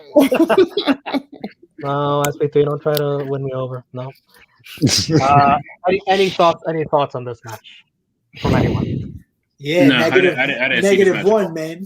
Keep your eyes on it. Nothing to talk about. -1 got to keep his eyes up. That's it. That little cuteness, yes. She didn't look like a sucker though. She got hit with her own kendo stick. Yeah, I don't like how they're portraying her right now. I think it's really she look like a sexy Kill Bill stunt double. Ooh, I do like. Yeah, she did have on the sexy pantsuit. That she got the Kill Bill vibe though. She looked like she about to slice somebody in half with that. I like that. She the cute. Yeah, she. She a little joint. Other than that, no comments. I thought this was decent, solid effort by both ladies, but nothing that we're gonna remember in a week from now. Just give Tay Conte a shot at Sheeta and the AEW World Women's Championship. It seems like happened an hour ago. It seems like it seems like the best place to go from here. You have to. If you're beating Nyla Rose, you better take advantage of that. Well, yeah. We got John Elite in the comments saying, got it, Romeo. Triple threat was 15 minutes, 24 seconds. Main event was less than 13 minutes, 12 minutes, 56 seconds to be exact. Ooh. on it. He might have took a little too much time from the main event. That's why they were that's that comment about placement. You know, they had to do this on USA, so it's over at 10 o'clock. We'll give you like an extra 5 minutes. Yeah, you got that USA TV time, you know. So yeah. And speaking of that main event, Raquel versus Io Shirai for the women's championship. They show before the match Shirai in the crowd. I think did I say that right or no? Sorry. Sorry. Sorry. In the crowd with Stephanie grandstanding McMahon. What the fuck is Stephanie doing? What the fuck is Stephanie doing at NXT, bro? She wanted to stop smiling. Like dead ass B. What is Stephanie doing at NXT? Why the fuck is she at NXT? Can somebody answer that? Like, what the fuck is she doing at NXT? Well, you her husband does kind of. We know why. We know why. Why the fuck does she have to get a camera spot? Like why? Well, that's a different question. I know the obvious answer, but it's like this is NXT. Y'all gotta take NXT too. She's giving us a ray that fucking Shane McMahon is gonna do a pop in at night 2 tomorrow. just cause they can. I thought the start of this match felt like a big fight feel, the way they were showing the two ladies backstage. Dakota interferes early. She's thrown out. Io Shirai jumps off the damn skull in the set and the entrance. Of course, she had to. Guy jumps off of something. It's not an Io Shirai match. She don't jump off something. Yeah. Raquel kicks out of the moonsault in ring. Raquel with the one-arm powerbomb and makes history. And new 72% of you pick Raquel. She is the NXT Triple Crown, first ever. I just made it up, the Dusty Cup Tag Team Champ and the Women's Champ. It makes sense. It makes sense. You can do whatever the fuck you want on the final episode. You're doing it. They'll probably cut that shit as a promo next week, and then Romeo Report's gonna have to make a return. I will be sure to tag Raquel, let her know of her accomplishment. I thought this match lived up to the hype. I thought Raquel passed the test that was this match. And Io Shirai, give credit to her, made her look great. And the championship run that she had should be respected. Top guy, what'd you think? Everything that was stated, man. Like this match did exactly what it was supposed to do. Like Io represented NXT for almost a year, looked great doing it. One of the best women's reigns for NXT for a long time. Arguably one of the, obviously, you got Asuka's she's the GOAT of NXT basically. Mm-hmm. But Io had a very, very substantial good run with some very, very, very solid matches, especially in 2020. And this was Raquel's time. Raquel's time is now. You got to strike while it's iron is super, super hot. And obviously, I know my man Chris G was stoked about this win. You know what I'm saying? You got to rep. You got to rep. But it was awesome. It was awesome to see Raquel actually deliver during getting put in this main event spot, and she looks so good doing it. Mm-hmm. She looks so good doing it. It's her time, and she actually showed that she deserves this moment. Loved it, and Io handed the torch off in a beautiful way. Loved it. Chrissy, I see you got the Raquel hair. Yes. What do you think? As I was watching this match, and Io jumps off the thing, my husband's like, so she did all that just to lose? Like, I was like, but you don't understand like why she had to do that. That's her thing. She jumps off of anything. He didn't get it, but I got it. And I can appreciate what she did. However, I do think this was a banger. Could have been a tad bit longer. I feel like Io got a lot more shots in than Raquel did, if that makes sense. It played off more from Io than Raquel being like the big dominant person of the match. But anywho, it doesn't matter because she still won. So I'm happy about that. I'm happy that, she passed off the torch. It was time. She was a champ for like 300 days or whatever. So, shout. Huh? Slightly over. Yeah. Oh, You was okay. right on the money. Yeah. So, shout out to her for, holding down NXT for the women's division. But now, we have a new reign that hopefully will happen. And Raquel, I think she should be able to do good. And I'm sure she's going to have a good feud with Dakota next. Ness? Yeah, this was a great main event. It kind of sucked because, like I said, they're on network, and there was going to be a deadline. They went a little over, but they made that. How long was this match? Like what? 13 minutes? 12 minutes? 13 minutes. 13. Yeah, they made well of that 13 minutes for a great main event. Again, they've been building up Raquel since War Games. When she won the match, and I love how when they had the accolades and the nameplates, they put that in there. There's long-term storytelling.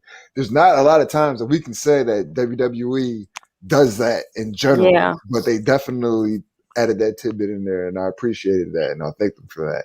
So from then, and then the Dusty Classic victory, and now to TakeOver, and she won in a phenomenal match. Again, Io's Io. I don't expect nothing less from her. Amazing performance. Of course, if she doesn't jump off of something, it's not an Io match. It's just a great match overall. And I'm an advocate of women's wrestling. Shout out to them for a main event and for it being women of color main eventing as well. So they're just hitting it on all points across the board, all on the bingo cards of life. So yeah, 2 thumbs up. Chris? So Io's been like the most dominant woman superstar in NXT even before she even got the title. Like I would say, like from like that what was it, a cage match with Candice LeRae that they put on a good show. Like from there on, like Shayna, her and steel cage, where she there we go. Yeah, well, I mean, from there on, like she took like a whole nother like level, and you needed the right person to take the title from her, and I think they did good building up Raquel, and she did good improving not only in ring but like her whole presentation and the way she presents herself, and like you see her and she looks like a big deal. So it's like they did really good in that, and I knew it was gonna be the crowning moment, and I'm just glad it was a good match. Like it showcased everything you needed. I'm glad it was only 13 minutes because if we're gonna have a rematch, then we could play off the Io doesn't die type thing. We could have a blow-off match and go maybe even 20 minutes and have a better match. So I'm all for it. And whether Io gets back or Raquel defends, I'm pretty sure Raquel will get a little lengthy reign. So shit, man, I can't complain. This was well deserving to be in the main event spot for night 1. Yeah, SP3, to piggyback off that, I'm kind of hyped if there is a rematch coming. I hope so. I'm probably the person that's probably not as high on this match as everybody else, it seems. I wouldn't call this a banger. I wouldn't say this was great. I think it was a good main event. It was, Raquel Gonzalez looked like a powerhouse. She looked like the heavyweight boss of the NXT women's division. Io Shirai looked tough as hell. Looked like she was throwing everything that she could at Raquel Gonzalez. But the finish was pretty anticlimactic. It just felt like Raquel just won. It was just regular. Like she wasted time. She wasted a lot of time. It could have done that a lot earlier. It just was over. So that kind of took me out of it a bit, but it was a nice moment, fitting end to the show, and it fit as the main event, especially with Raquel's crowning moment there. I have breaking news from Cameron Grimes. I have his tweet notifications on, so I do have to read this. I'm sorry. I'm very upset by not going to night 2 of NXT TakeOver Stand and Deliver, and I lost a bet, so I'm not as rich as I should be. So please head over to WWE Shop and pick up the new Cameron Grimes Undisputed Era Veteran. You gotta love this. You gotta love it. How about Cameron? Cameron Grimes is going to the moon. He is. Guy's a genius. That's the new Sabu. He's the new Sabu. Guy's a genius. Another person SP put me onto that. I was like, he's so fucking annoying. But he was like, no, you got to look past the foolishness and understand it. And I fucking love it, yo. Thanks, SP. AEW main event trios match. Kenny Omega and the Good Bros versus the Young Bucks and John Moxley. Jesus. Throw this whole main event away. What? Wow. I love the match. First of all, I know. We're Oh, gonna I'm get about to into say, it. We're gonna get dude, into you're it. bugging Yeah. right We're now. gonna get into it. I'm just Thank God you said that because I was ready to remove you. We're gonna get in. Yo, do you know how fast Jeez. everyone was just like, my nigga, for real? I love you. I'll just read off my notes first, and we'll see where this goes. My first note: Matt Jackson looks like a fool to not super kick Kenny Omega. That's the one with the beard, right? Yeah. The black hair. Okay. Yeah. Oh, okay. Go ahead. Finish. My bad. Nick can't throw one of those. You just did this last week with Cody and QT Marshall, which is hilarious to me. Hilarious. You just did this same shit last week. No BT trigger as Omega just holds their hands and listens to them debate with each other. Moxley hates it. Tags in 2 paradigm shifts. And then Nick Jackson with a super kick. Eddie Kingston comes down, tries to save, but gets taken out. Moxley eats the pin after a magic killer. 45% of you picked the Young Bucks and Omega. Mox to win. Mox. The Young Bucks super kick Mox turning heel again, I guess. Omega wants to throw up the 2 sweets. Matt Jackson's like, let's just hug. Group hug. Yes, bitch ass. Bitch ass. I know AEW wanted to go with the why Bucks, why crap to have people talking on social media.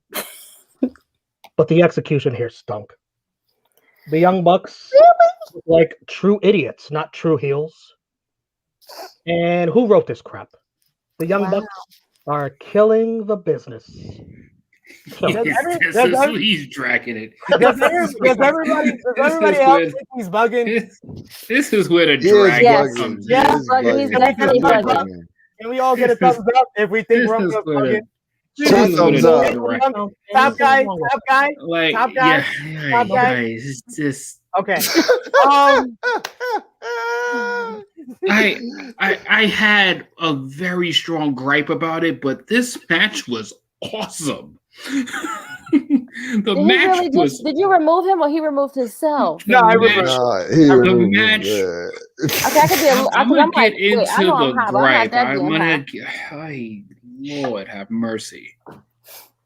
I knew that he repeated the same shit in the chat with the super dragging of his analysis of this match. I knew it was coming. I was like, oh shit. The fact that I was like, I had a piece of an agreement with him with this, and he just went to the moon with this exaggeration. Well, what is it that you agree with him about, sir? I just couldn't stand the execution of how this turn happened.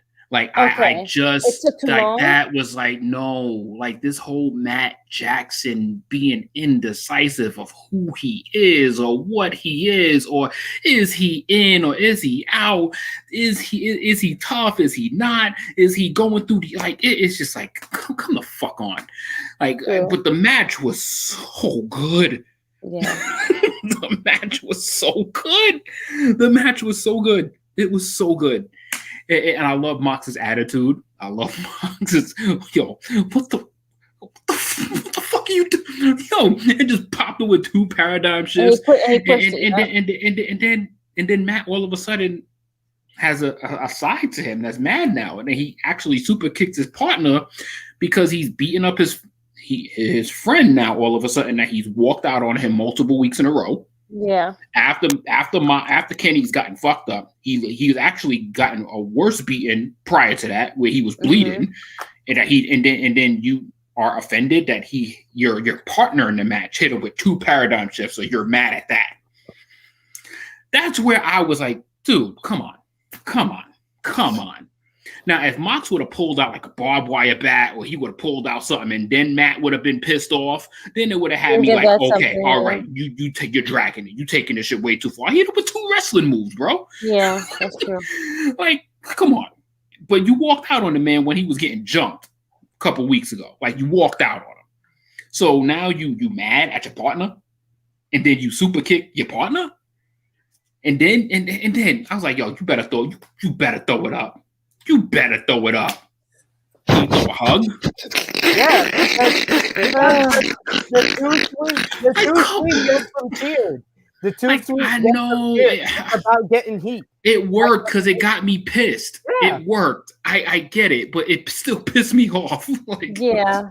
It triggered you. It triggered. They do it on purpose. It was a purposely done thing, but I just didn't like the execution of it. I just like, dude, Kenny got worse beatings literally as recent as a week or two ago, and you're mad at your partner that hits regular moves on him, and you're like, oh, he's doing too much. That's where I was like, all right, yo, fuck this shit. Come on, Matt. What the fuck are you? May I jump Go in ahead, on this? May I volunteer myself to jump on Go this? ahead. The match itself was cool. Go ahead. But the storytelling in this match, it's not the fact that he hit him with two moves. It's that he hit him with his finisher twice. Exactly. He could have ended the match, but he didn't. He wanted to choke him out. He wanted to prove a point and inflict damage on what they still consider deep down in their heart their best friend. Yeah. It's conflict. It's conflict. Thank you. They're conflicted. Do they want to see their best? Are they really done with their best friend that they're willing to let this man go that far? Or are they still best friends with him and willing to stop it? And what did they do? They super kicked them into the next dimension and they stopped it. And now, instead of doing the too sweet, fuck it. Let's hug. This is what it is now. Let's hug. Storytelling, chef's kiss. That's it. I honestly thought this was going to happen last week. That when they all came out together, to be honest. I know you guys are used to your shit. Every 2 or 3 weeks, you don't know what the fuck is going on because the story doesn't fucking correlate. But here, on this side of the turf, on this side of the war, where we got the W every fucking week, we do the long-term storytelling. Go get him. Yeah, see. Because even Ness's thought that's short-sighted if they would have turned last week, because then you don't get this match. You don't get this match. Like that was the whole story going into this. It was either we were going to get a great match or they were going to turn and jump John Moxley. But we got both. That was brilliant. We got a great wrestling match with high octane action the entire way that told a very smart story. They told the story from the exact start. Kenny Omega gets in the ring to start out with Matt Jackson, but Matt Jackson doesn't really want to fight him. He's conflicted because of what Don Callis said last week. And then, like what Chris says, the ending made sense. Like nothing what you guys said made any sense. You guys made less sense than what you were trying to say the Young Bucks did. Your acting and presentation and delivery of your complaints were horrible. So I would just say it made sense because, like he said, Moxley was trying to murder this dude. But Moxley hates Kenny Omega. And the whole story, even from the promos that John Moxley has done before this match, he said, the Young Bucks, are you in or are you out? Are you with this shit? Are you about this war? Are you against Kenny Omega or are you not about it? And the Young Bucks stood by his side, so he thought they were on his side, and then they got second thoughts in the heat of the battle. They didn't know when to end this shit with Kenny Omega when they had him down, so Moxley had to take it in his own hands, and that made him even pissed, because I think that if the Young Bucks didn't do that, he would have just came in, done the paradigm shift, and got the win. But the fact that they hesitated and they didn't pull the trigger, he was like, well, I'm gonna end this shit then. I'm gonna end it right here when you guys. But they wouldn't let him do it. They was like, we're gonna choose the side of Kenny Omega. We're finally, like Kenny Omega cut his promo a couple of weeks ago, like, you guys never chose me, so now tonight they finally chose him. They showed their true colors. They stand by Kenny Omega. Everything makes sense. The storytelling was on point. The only complaint or nitpick that I have is that Matt Jackson is a little bit melodramatic, and he always is. So get over it and enjoy everything else that was fantastic about the story they told you. So hold on. So because I didn't agree with how this executed, it's all wrong. It's called, you know what it's called at the end of the day? It's still called an opinion. At the end of the day, the storytelling is going to play itself out. I just did not like that final 5 minutes. I did not like it. It didn't come off right to me. It didn't come off well to me. I thought it could have been done a little bit better. I just didn't like how from what I've been seeing, how AEW's been smash hitting every single week with this story. I have been in love with Don Callis. I have been in love with this entire story. But then to see how this turn of events happened, and I don't agree with this one particular event, my complaint and my delivery is horrible because I don't agree with it. That makes absolute no sense. You have your opinions. I have mine. I did not like how that was delivered to me as a fan. And I was like, what the fuck? That's it. I commended the match. I love the work that they all put in. 180 seconds is not going to spoil my fun of the entire match. It sure spoiled mine. That's your problem. That's your problem. Well, I like the match, but yet I'm the one dragging it. I mean, killing the business. And like this sets up. Give me some credit. This sets up a tag team title match because Eddie Kingston did come out to help John Moxley and he got beat up. So this sets up a tag team title match between Mox and Kingston and the Young Bucks, which I'm fucking here for. So yeah, I'm all for the shits. I'm all for Eddie Kingston staying alive. Okay, so are we not understanding that we're on this? Like, I love where this is going. I just did not like how it was executed. That is all I am going with. That is it. I'm allowed to have a gripe on the execution. I said the same exact thing. Jesus. Who didn't go yet? Chrissy? Ness? I didn't go yet. No, go ahead, Chrissy. Go ahead. I like the match. My only gripe at the ending where that fuckboy Matt was just like, oh, am I gonna kick him? Am I not gonna kick him? Like, fuck, you know you wasn't gonna fucking kick him. Like, why you wasting fucking people time? That was my problem. Then his hair dye started dripping down his face. I don't know if y'all seen it, but I saw it. He had the little black stain come down his face, all right here. You can go back and watch it. Looking like Rudy Giuliani. There you go. That's it. It was him. Yep. I thought that I love that Moxley came in and was like, you know what, fuck y'all. Y'all not gonna do it. I'm gonna do it myself. I'll take it. I'll do it. I'll take care of it. I love that part. I thought that was genius. It was the story that was told at the end. Matt was being a fuck boy and was like, nah, I don't want to hit my friend, blah, blah, blah, blah. Fuck that. That nigga was about to kick y'all asses last week. He didn't give a fuck about y'all. Even if it is your friend. Sometimes your friends do that. Fuck it. Hit that nigga and win the fucking match. Then you can hug him afterwards. Let's just call it what it is. But that you just didn't like really have any gripes. You were mad at the intentions of the characters. That's not really a complaint on the delivery of everything. So I don't understand why Top Guy JJ's acted like you just agreed with him. So but moving on, let you continue. Go ahead, Chris. Wow. Okay. No, we've said the Young Bucks look like idiots and not true heels. They look like idiots. But it's all right. Go ahead, Ness. Go ahead, Ness. It's not idiots. I mean, I get it. I completely understand Top Guy and Romeo's view from their perspective, but it's not idiots when that's your friend, like someone that you actually care about, that you're invested in, someone that you might I say love. That's his best friend. So of course you guys are having falling outs. We've had falling outs with some people, but that's neither here nor there. Because fuck them. But if you have fallen outs with people that you actually care about, you don't want to wish harm on them. You don't want to bring harm to them. And that's exactly what Matt Jackson came out showed. Last week and sided with John Moxley and ran off these same three guys. But again, slapped him. Exactly. That doesn't. Those dots don't connect. Those dots don't connect.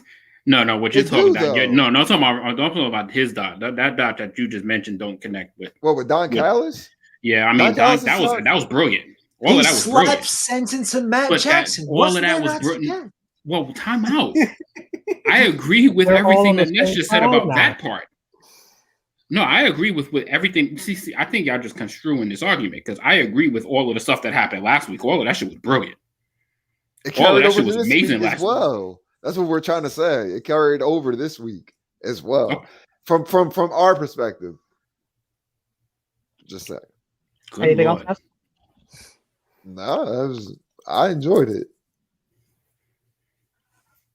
It's gonna be a great next couple of months. That's it. That's what I'm understanding. Is that it's gonna be great storytelling for the next like 6 weeks that heads into Double or Nothing. Just didn't feel the delivery to it. That's it. Jesus Christ!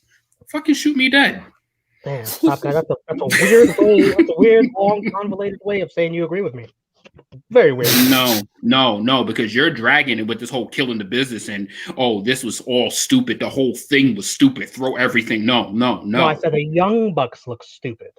Not everything looks stupid. No, they don't. No, because Nick has been consistent the entire time. Nick is a fucking gunner. Like Nick has never been this wishful. Nick has been perfectly fine.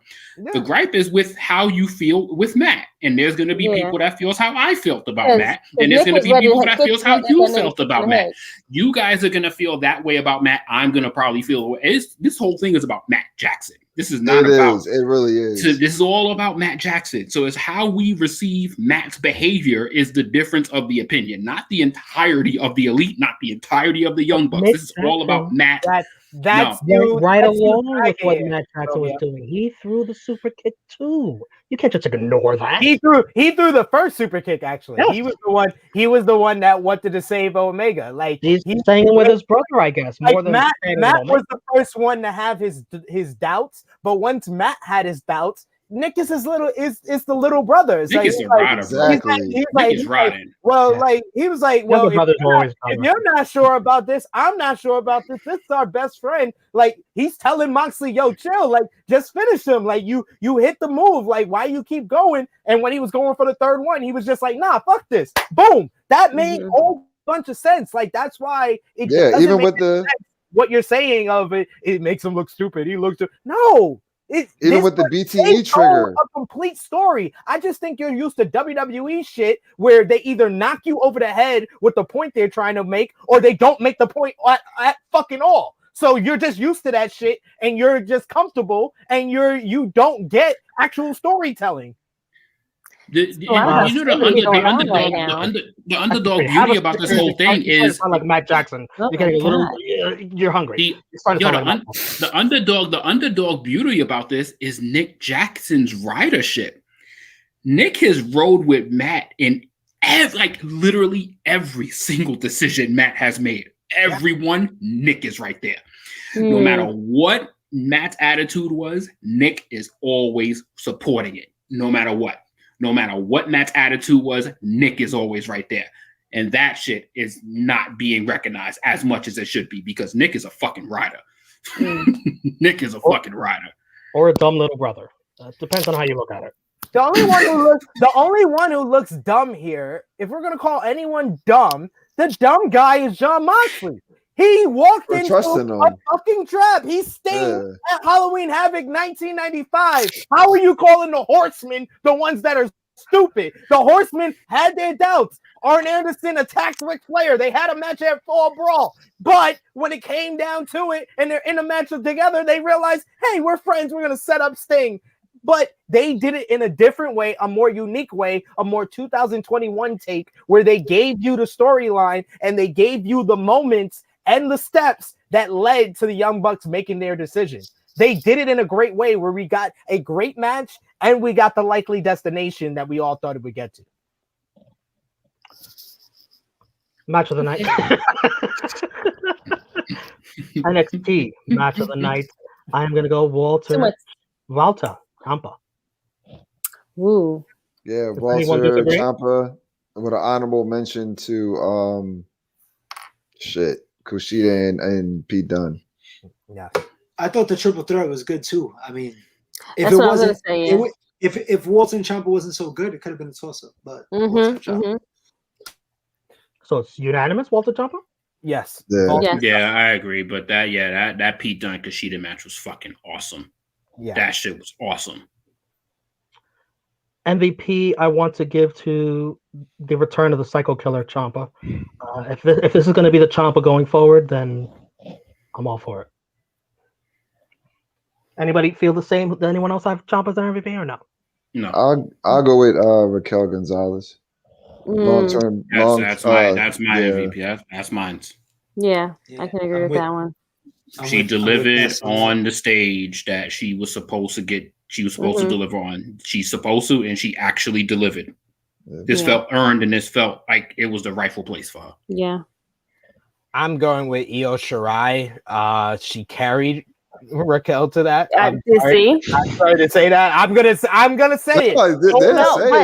That's fine. That's fine because Io's a badass. That's fine. I carried her in this match. Like I said that. Did I not say that? I said that. Was a great performance by Io Shirai carrying someone who's not as good as her to a good main event. And, bigger than her, yeah. And gave her a great moment to solidify her as the new NXT Women's Champion. And she deserved MVP for her 300-day reign as NXT Women's Champion. My LVP jabroni of the night is the guy who I thought was going to win, but he got eliminated. Dexter Lumis for me. Dexter Lumis. Wow. Good. I'm gonna give it to Leon Ruff. Go ahead. I was gonna say the same thing, Leon Ruff. I'm giving it to Leon Ruff. He didn't even get a fucking entrance. Yeah, but he didn't even get a fucking entrance. He got tossed out. He got Jazzy Jeffed into the fucking stage. My jabroni of the night is to the moon, Cameron Grimes. How you pay a nigga to help you beat somebody up and he eliminates you? Yeah, he eliminates you. Out of all people, you paid him to beat you. So yeah, that's very jabroni-esque. Chrissy, who was yours? Leon. Damn. Yo, I hate to say it. I hate to do it to him. I really do. My man, LA Knight, bro. Like, yo, you entered the gauntlet last and lasted like 5 minutes. Like, dude, like you didn't even make it to the top 3, dude. like, how? You were last. You had no, you ain't getting a pass like that, bro. Nah, you wasn't even that shit 5 minutes, and you had no impact on that match whatsoever. Sorry, LA Knight's it for me. SB3. Leon Ruff had less to do with that match than LA Knight, so I'm going with Leon Ruff. Leon Ruff shouldn't have been on this takeover. Yep. Mm-hmm. I'm all for him. I always care about, especially, young black wrestlers. I'm all for them being successful, but yeah, he didn't add anything to that match. At least LA Knight set up a rivalry coming out of TakeOver with Dexter Lumis. I felt like he worked his ass off for the amount of time that he was in there. He felt like a better worker in this one match than he felt like in Impact Wrestling for his final 2 years with the company. So I give it to LA Knight. Leon Ruff, he didn't add anything. So Leon Ruff is my LVP. And he was talking that shit on his way to the ring. Absolutely. I loved him. I love LA Knight. I love LA Knight, yo. I love him. I just wanted more. I just really wanted more. That's it. Match of the night for AEW. I'll go Darby Allin and JD Drake. Chrissy? Match of the night would go Hangman Page and what's the man name? There you go, him. Yep, I will give it to that one. Good opener. Top guy. I'm going with that 6-man at the end. I'm going with the main event. That main event was fucking awesome. Main event was awesome. Regardless of how I felt about the end, that fucking match was fire. It was. That match was fire. So however many minutes that was, 12, 13, that shit was amazing. Ness? JD Drake versus Darby Allin with an honorable mention to the main event. Chris? The main event, man. That storytelling it's good shit, man. I'm looking forward to next week. Such good shit. Good shit, pal. Good shit, pal. Good shit. I'm going with the main event as well. That trios match, that was great.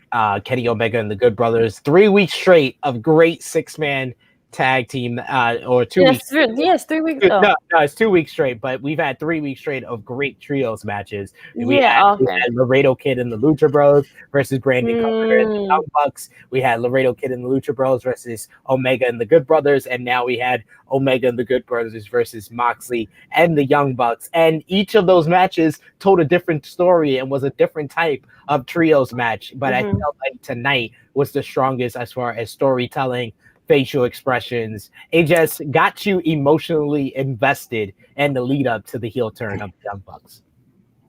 So then with all that, I can't hear him. Sir? Sorry. Oh, there you go. So with that, I now have the top 3 leaders of match of the night in the entire Wednesday Night Warriors we've been doing. Ooh, wow. Number three, with all your votes, is Jon Moxley with 16. Number 2, Number 3 is Roderick Strong with 15. Number 2 is Jon Moxley with 16. And number 1 is a tie. Do you guys have any clue who it might be? 2 ties? Omega's up there for sure. Yeah, it's got to be Kenny Omega. It's Omega and possibly Adam Cole. I'm going to say Omega and probably Balor. I'm going to say Omega and I want to say Gargano, but I don't even watch NXT like that to say Gargano. I'm going to say Gargano. Or Omega and the Young Bucks, maybe. Wow. That was going to be my pick. Omega and the Young Bucks. It's Omega 23 and also Phoenix 23. Oh, I didn't go with my Mexican. I'm ashamed of myself. I should have known. I should have fucking known. Phoenix, boy. That's a bad boy, yo. That's a bad boy. Damn, we didn't even get into that. Yeah. MVP for AEW, I'm going to go Jon Moxley. I thought he looked, by the Young Bucks looking so stupid, particularly Matt Jackson, it made Moxley elevate, and the viewer is rooting for Jon Moxley because his teammates are fucking morons. Yeah. So Jon Moxley looks like a beast when he's going in there and giving the paradigm shift to Kenny Omega multiple times. The viewer is rooting for Moxley. Moxley looked like the fucking man. Hot girl summer. I've been saying this for the longest. You couldn't even sell a box to a homeless person. Like, you couldn't tell me that you even believe that crap. Oh, wow. That's my MVP. SP3, who's your MVP? Don't say the Young Bucks. The Young Bucks. Just because you said that shit, guess what? You got to tally up another vote for the motherfucking Young Bucks. Because them motherfuckers did not look stupid. The only people that looked stupid on this Wednesday night was Jon Moxley and Romeo Anthony Colon. Oh, wow. The rivalry continues. Right? Chris, who's your MVP? MVP, I'm going to go with. None of these motherfuckers really look that good. I'm gonna say Darby just because he retained his title. That's Darby Allin. Chrissy.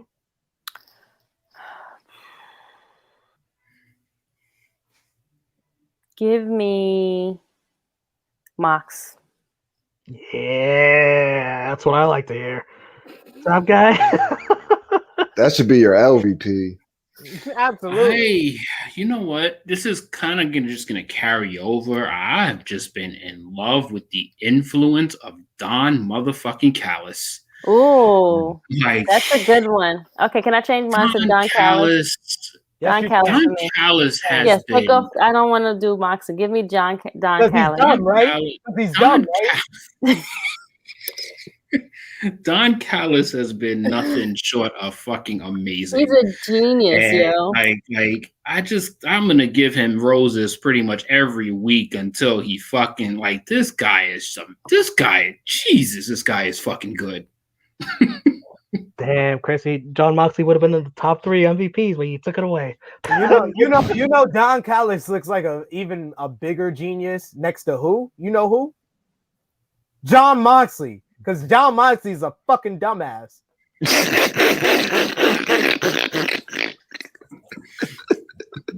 So with that, let's talk about the Wednesday Night Warriors.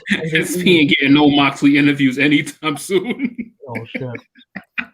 Hey, I meant the storyline. He was Sting in 1995. Yes, that's completely fair. Storyline.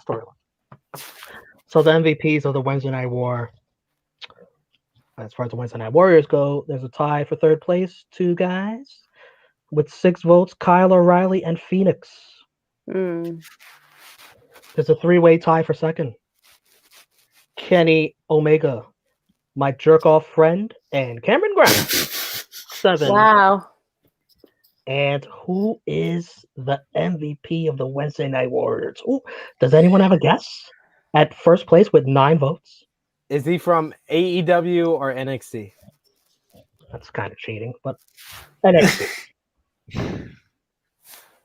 From NXT? Gotta be Finn Balor. It's got to be Adam Cole, Adam baby. Cole, yeah, Adam Cole. Adam Cole got to be up there. Or Wow. I'm on the fucking show and I don't even remember. Damn. So you guys just gave him more motivation for tomorrow night. It's Johnny Gargano. Wow. I said Gargano earlier. I should have said Gargano. Yeah, I would never guess I that. never gave that motherfucking MVP. I would What never type guessed. of fucking show is this? Right. Jabroni of the night for Okay. AEW, of course. For me, it's Matt Jackson. I will not. Oh, I'll leave God. Nick Jackson alone. He's just under the influence of a stupid older brother. It happens sometimes. Matt Jackson. Top guy. Ugh. Goodness gracious. Goodness gracious. Yeah, I'm gonna be the bad one. I'm gonna be a bad guy on this one, and I'm gonna say Matt Jackson for me.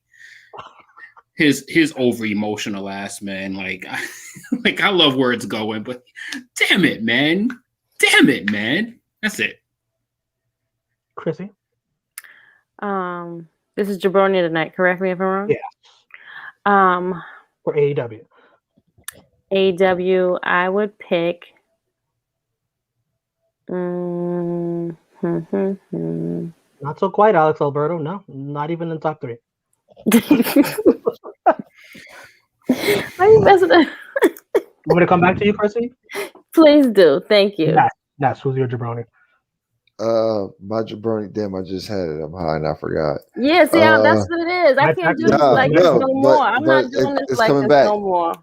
It was coming back. Damn, I just had it, and as soon as you said my name, it disappeared. Fuck, I'm trying to remember. No, was it Ness? It's bad. I understand your feelings, Ness, but I'm feeling the same way. Shit. Chris, who's your jabroni? I got 2.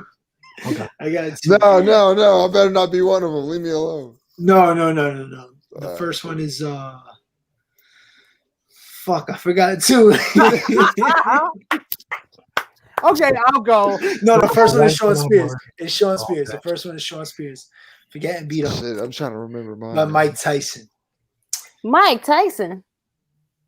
Yeah, Mike Tyson. No, he beat up Sean Spears. Oh, yeah. I thought you said Mike Tyson. I was like, say, wait, son, what were you watching? I don't know the same show.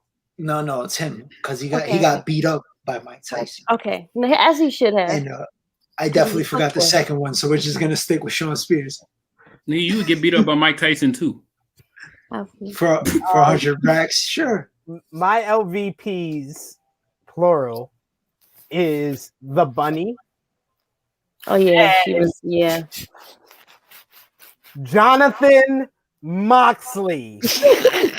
Jonathan, I'm mad he said Jonathan. On the date of April 7th, 2021 on AEW Dynamite, Jonathan Moxley was presented as a fucking dumbass. He walked into a trap. He provoked the trap to happen to him because it wasn't going to happen. If he just would have pinned the AEW World Champion, he would have got the win. He would have had a championship match in his back pocket. Oh, dummy. It took us 44 episodes, but you were the first person to ever give John Moxley jabroni of the night. Thank you. Ness and Chrissy, do you have anyone? Well, here's another historical moment. I'm gonna be the second person to give John Moxley because that nigga should have seen this shit coming. Like I seen it last week, but he ain't see it. So apparently, John Moxley don't know what the fuck is going on. He don't have his antennas working. So yeah. Yeah, I mean he was an idiot. And He was. I'm gonna give it to the Hardy family, what you call it, because they all I don't understand how they all escaped Sting and the Dark Order, and Sting was right there with a baseball bat, and they all just like went around him and walked right past him. So I'm gonna give it to all of them, and the bunny as well too. You should give it to Sting for that. Exactly. You know what? Yeah, Sting too. They all get it because that was just a dumb hole. Like they were supposed to get all of them. Yeah, them. That's how We I got forgot. another vote for John Moxley for LVP. No, From sorry, John Elite, your vote doesn't count. And that's Oh. still going to get the top 3. How dare you? How dare Don't you? get them into the top 3 anyways. Nice try. The top 3 jabroni leaders of the Wednesday Night Warriors. Number 3, there's a 2-way tie. Thanks to some votes tonight. Matt Jackson takes the bronze medal, and he shares it with Sammy Guevara. These numbers are fudged. Right. I know, yeah. These I know numbers who's are been- fudged. I know who who's number been one padding. is. I know You who's been just padding voted these for Matt numbers. Jackson. How are the numbers I know that, but that's 2 votes. He's He ever had gotten 4 an votes. LVP prior to this? Oh yeah, plenty of time. Have you seen And the last couple? you know who already gave it to him too. Just from Exactly. that. You helped. You helped this person. This is the Look, person That's you okay. decided to side with on It's okay, a guys. show that had the bunny. You chose. honestly, to my defense, I didn't see that segment at all. Exactly. Which should I can't vote for the. automatically. You should. I can't vote for the bunny if I didn't see what she did. You It had was both trash. shows. You had both shows on, and your eyes were darted to NXT on that moment, and you didn't care what was on the screen. That automatically is LVP because it makes you not want to look at the screen. That's not fair. I'm just It saying. ain't- I'm just going by logistics, logic. He's right though. He's right. I mean, that's just like that's almost like I wouldn't have watched the shit. I wouldn't have watched a fucking JD Drake match if Darby Allin wasn't there. Like I don't pay attention to the bunny. What the fuck? The number 2 jabroni of the Wednesday Night Warriors is the tag team of Everrise from NXT, 11 votes, and number 1, 14 votes, Robert Stone, the leader of the Robert Stone brand. Absolutely. I knew that one. Nobody was overtaken. I knew that one. No, Like he pulled a great lead. Like he had the lead for like weeks. Like he hasn't gotten the months. He hasn't been on TV in months. Yo, dude hasn't been around and he's still leader. The rating scoreboard, we can't do it. It's obviously Wednesday, but AEW leads 65-11 to 2. Who do you think wins the ratings war? Thumbs up for AEW, thumbs down for NXT. You're talking about just for tonight? Yes, who you think wins the ratings for tomorrow? Oh. Thumbs down if you think NXT, thumbs up if you think AEW. I'm the only one that thinks AEW is going to win. I think the AEW audience is very loyal, and they're like, fuck NXT. I think they'll win. Show of the night between NXT and AEW. I'll go first. I thought AEW was definitely newsworthy with Mike Tyson. And the angle at the end, even though it was stupid, it's going to get people talking all over. So why, Young Bucks? Why, Young Bucks? But this was an NXT takeover, and they delivered an in-ring quality. So my show of the night, NXT. Top guy. All right. I love Takeover. To me was really, really awesome. Like I felt like I was kind of gravitated a little bit more towards NXT tonight. This does not give them overall wins, but for this particular week and for what was accomplished tonight, I'm always about that start and then that finish, and I just love what happened at the end and that banger of an opener. I'm gonna go NXT. NXT just delivered on a pure wrestling front, and I absolutely love that. So I'm going with NXT. Chrissy? I think TakeOver delivered for the first night. They did very well. In my opinion, they were the better show. AEW did have some good moments. Especially the ending for me and the Mike Tyson. But I'm going to give my winning to NXT for Stand and Deliver. Ness? You know, when you think of wrestling, you think of the biggest stories and the biggest moments. Oh, sorry. Props to, sneezed. Sorry. props to, you know, Raquel Gonzalez, MSK, you know, becoming champions, but no story on a Wednesday night is going to be bigger than the conflict of Matt Jackson, Nick Jackson, Kenny Omega, Doc Gallows, Carl Anderson, the Bullet Club, as they were called before the air went off air. I'm going to go with AEW just because every week I've seen Romeo go with NXT for no apparent reason on times. So I'm just going to be the odd man out. Even though it's a biased opinion. You know what? He at least, you know what? Props to you, Ness, because at least he's kept the same energy. He said this hours ago, and he is keeping that same energy. So basically, he made his vote just because of what Romeo thinks. SB3. I mean, if anybody's ever watched this show, the weeks that you've given NXT wins, it's fucking blasphemy. As far as a television show, AEW was the better television show because it was actually booked like a wrestling television show. It had programs, it had angles, it had matches. It had good matches with JD Drake versus Darby Allin. The main event trios match was great. And they had the angles with the Inner Circle, with Mike Tyson, with the Pinnacle. You had the promo with QT Marshall. So there was good stuff up and down the card for AEW. But the better show for Wednesday night, April 7th, 2021, was NXT TakeOver Stand and Deliver. NXT delivers again. Walter versus Ciampa was amazing. Banger. The match of the night on either show. Kushida and Pete Dunne was not that far behind them. I would say Kushida versus Pete Dunne, or the sixth man. It was right behind Walter versus Ciampa for the second best match of the night. But NXT had probably 3 of the 4 best matches on this night, and TakeOver Night 1 delivered. So they stood and delivered. Chris G, my Wednesday Night Warrior compadre. The final week of the Wednesday Night Warriors. As much as I enjoyed AEW top or bottom to top, should I say, NXT felt like a takeover, and they put some good shit up there. So I'm gonna have to go with NXT for the last week of the Wednesday Night Warriors. Wow. Now, Ness, you're always one to change your vote whenever you're the lone wolf. I'll give you the opportunity to change your vote right now. Do you want SB3 to kick me off so you don't have to see my reaction? For votes. I'm standing tall on my decision. Keep that energy, brother. Fuck it. Keep that energy. I mean, this was a WrestleMania pay-per-view up against a weekly show.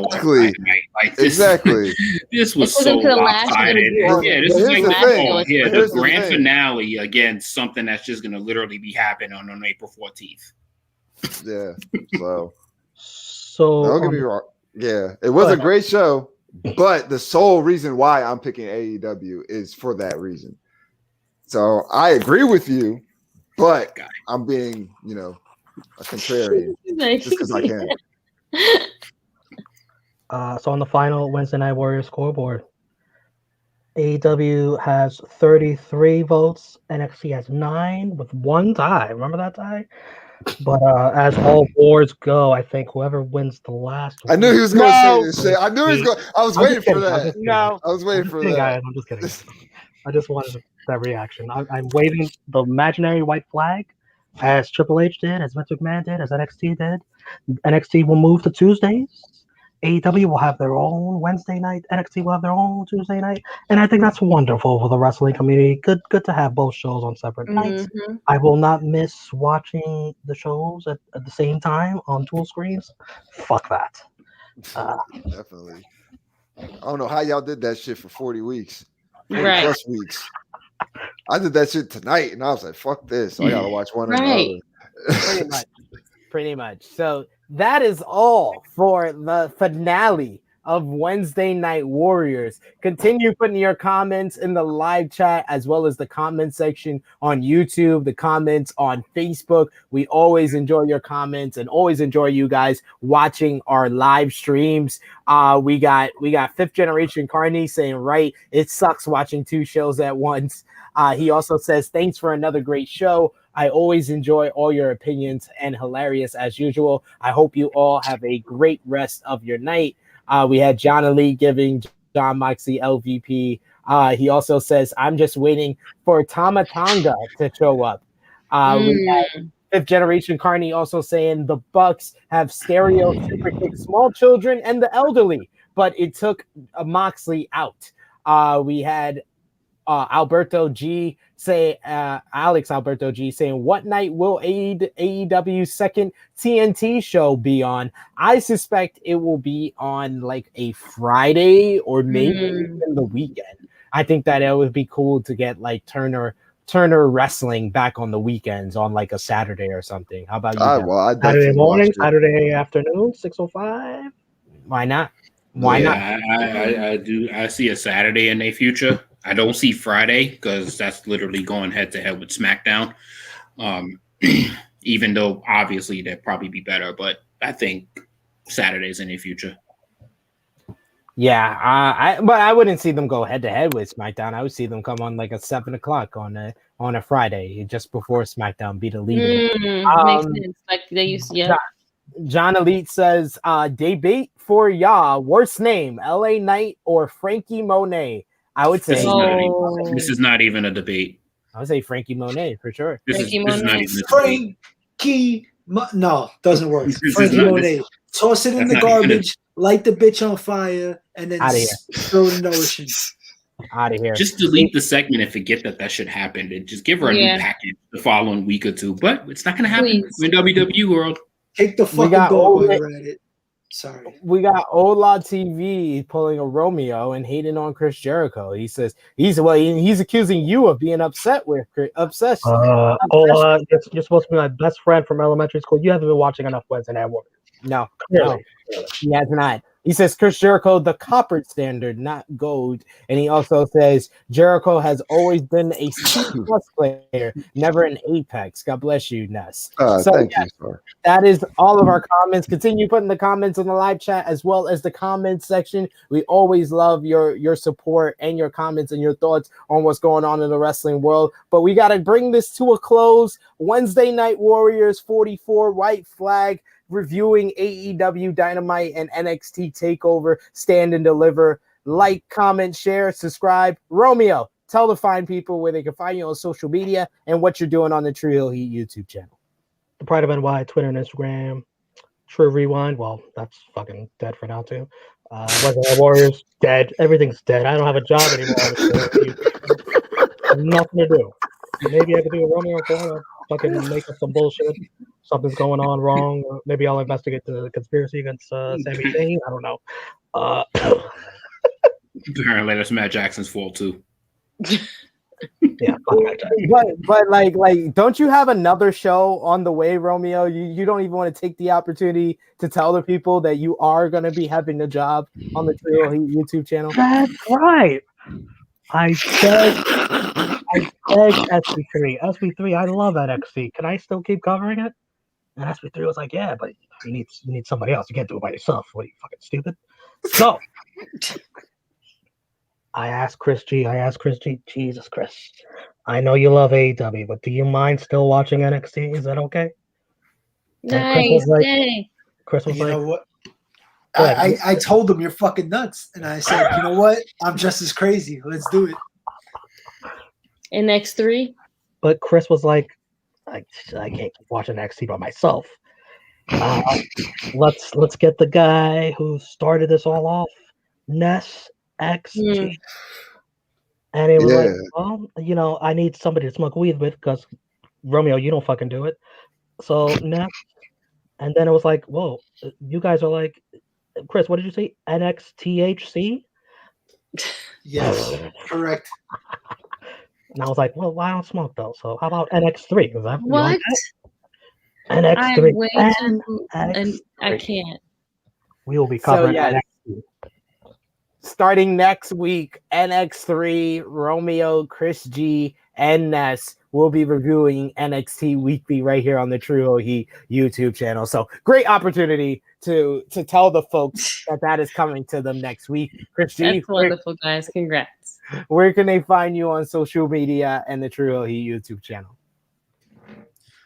I just want to say thank you guys for making it official because I had no idea we were really doing this show. So yes, NX3. We're looking forward to NX3. You can find me there on the True Heat YouTube channel. You could also find me on True. What? At True Oh Hill my Chris God! G.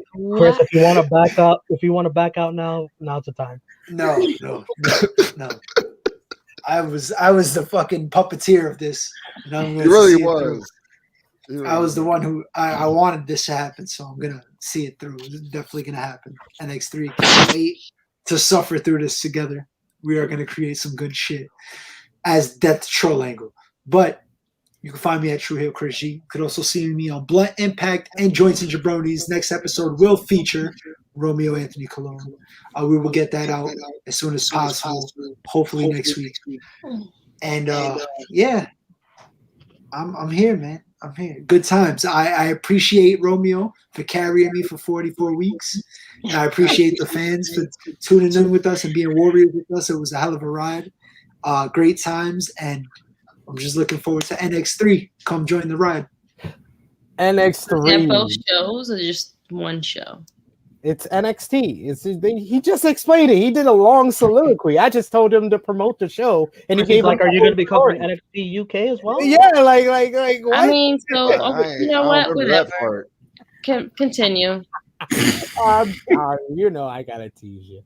We got John Ali asking, could Balor be the one to dethrone Walter if he loses tomorrow to Cross? That depends on if you think he's losing tomorrow to Cross. And no, I don't think he's going to be the one to beat Walter because Walter that's a no for me, dog. He needs to make a new star when he loses the NXT UK title, not lose it to a guy who's been on the main roster and is the first ever Universal Champion. But I make a quick bold prediction. Yeah. Davey Boy Smith Jr. will be Walter. Ooh, that's a good shout. I like that shout. Ness, where can they find you on social media and the True Heat YouTube channel? Before I say my famous lines, I will say that I was all for the Death Troll Angle. I was going to get the Phoenix mask. We weren't even going to be covering AEW. I was going to wear the mask anyway. So I'm actually glad that this is happening. And thank you for confirming that we are actually going to do this. But you can follow me on Twitter. You see why Death Troll Angle doesn't make sense covering NXT. I know. I just wanted to buy the Phoenix mask. I was going to wear the shit anyway. I didn't care. You can follow me on Twitter at Skinny_Kravitz. You can follow me on Instagram at Skinny__Kravitz. And as always, you catch me right here on the True Hill Heat YouTube channel. I am one half of Review of Honor with my man, the Stat King of 1004 Numbers, where we're not only doing Review of Honor now, we will also be doing MLW Fusion of Honor, as you will. That's on the rise. As always, catch me on Blunt Impact, Romeo Chris G, and Joints and Jabronis, same guy, Pie Heels. The Roundtable Rebel, catch up on all roundtables. And as always, you can hear my illustrious voice on True Toxicity. Chrissy Love, where can they find you on the True Hill YouTube channel and social media? They can find me on one of the co-hosts of True Hill Heat that happens to come out weekly with my guys SP and Mr. Top Guy JJ. But you can find me at Miss Chrissy Love _ or Chrissy Love or just plain Crystal Lynch on IG, Twitter, and on Facebook. And Top Guy JJ, where can they find you?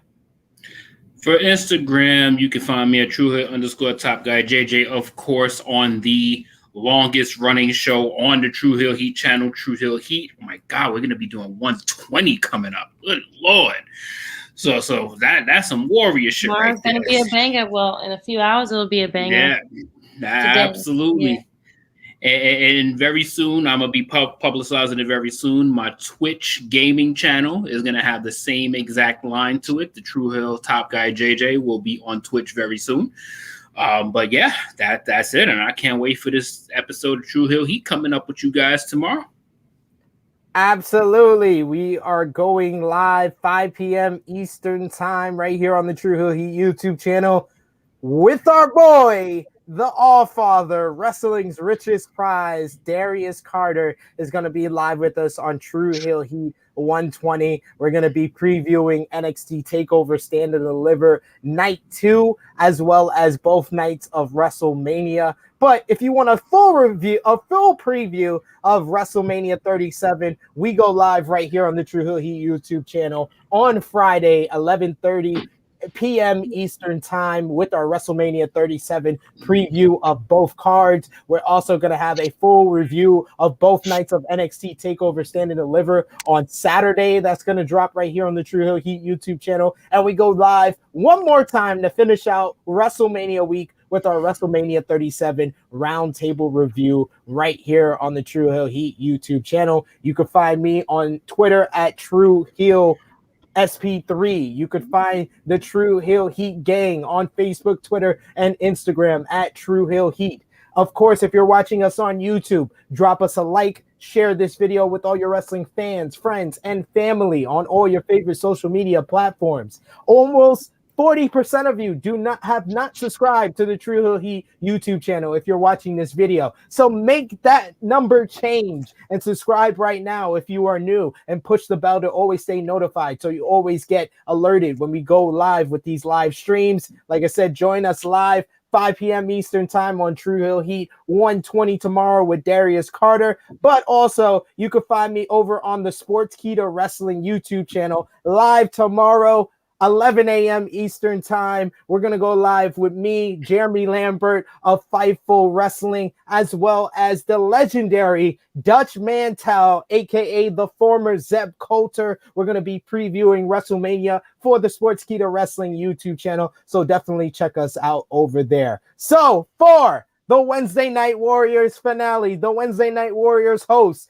Romeo Anthony Colon, Chris G and his lovely assistant, Mary Jane, their new co-hosts for NX3, Ness, the lovely, the beautiful Miss Chrissy Love, our resident True Hill alcoholic top guy, JJ. It is me, your True Hill phenom, SP3. This has been Wednesday Night Warriors 44, White Flag, the finale for NXT TakeOver Stand and Deliver and AEW Dynamite. We are signing off until next time.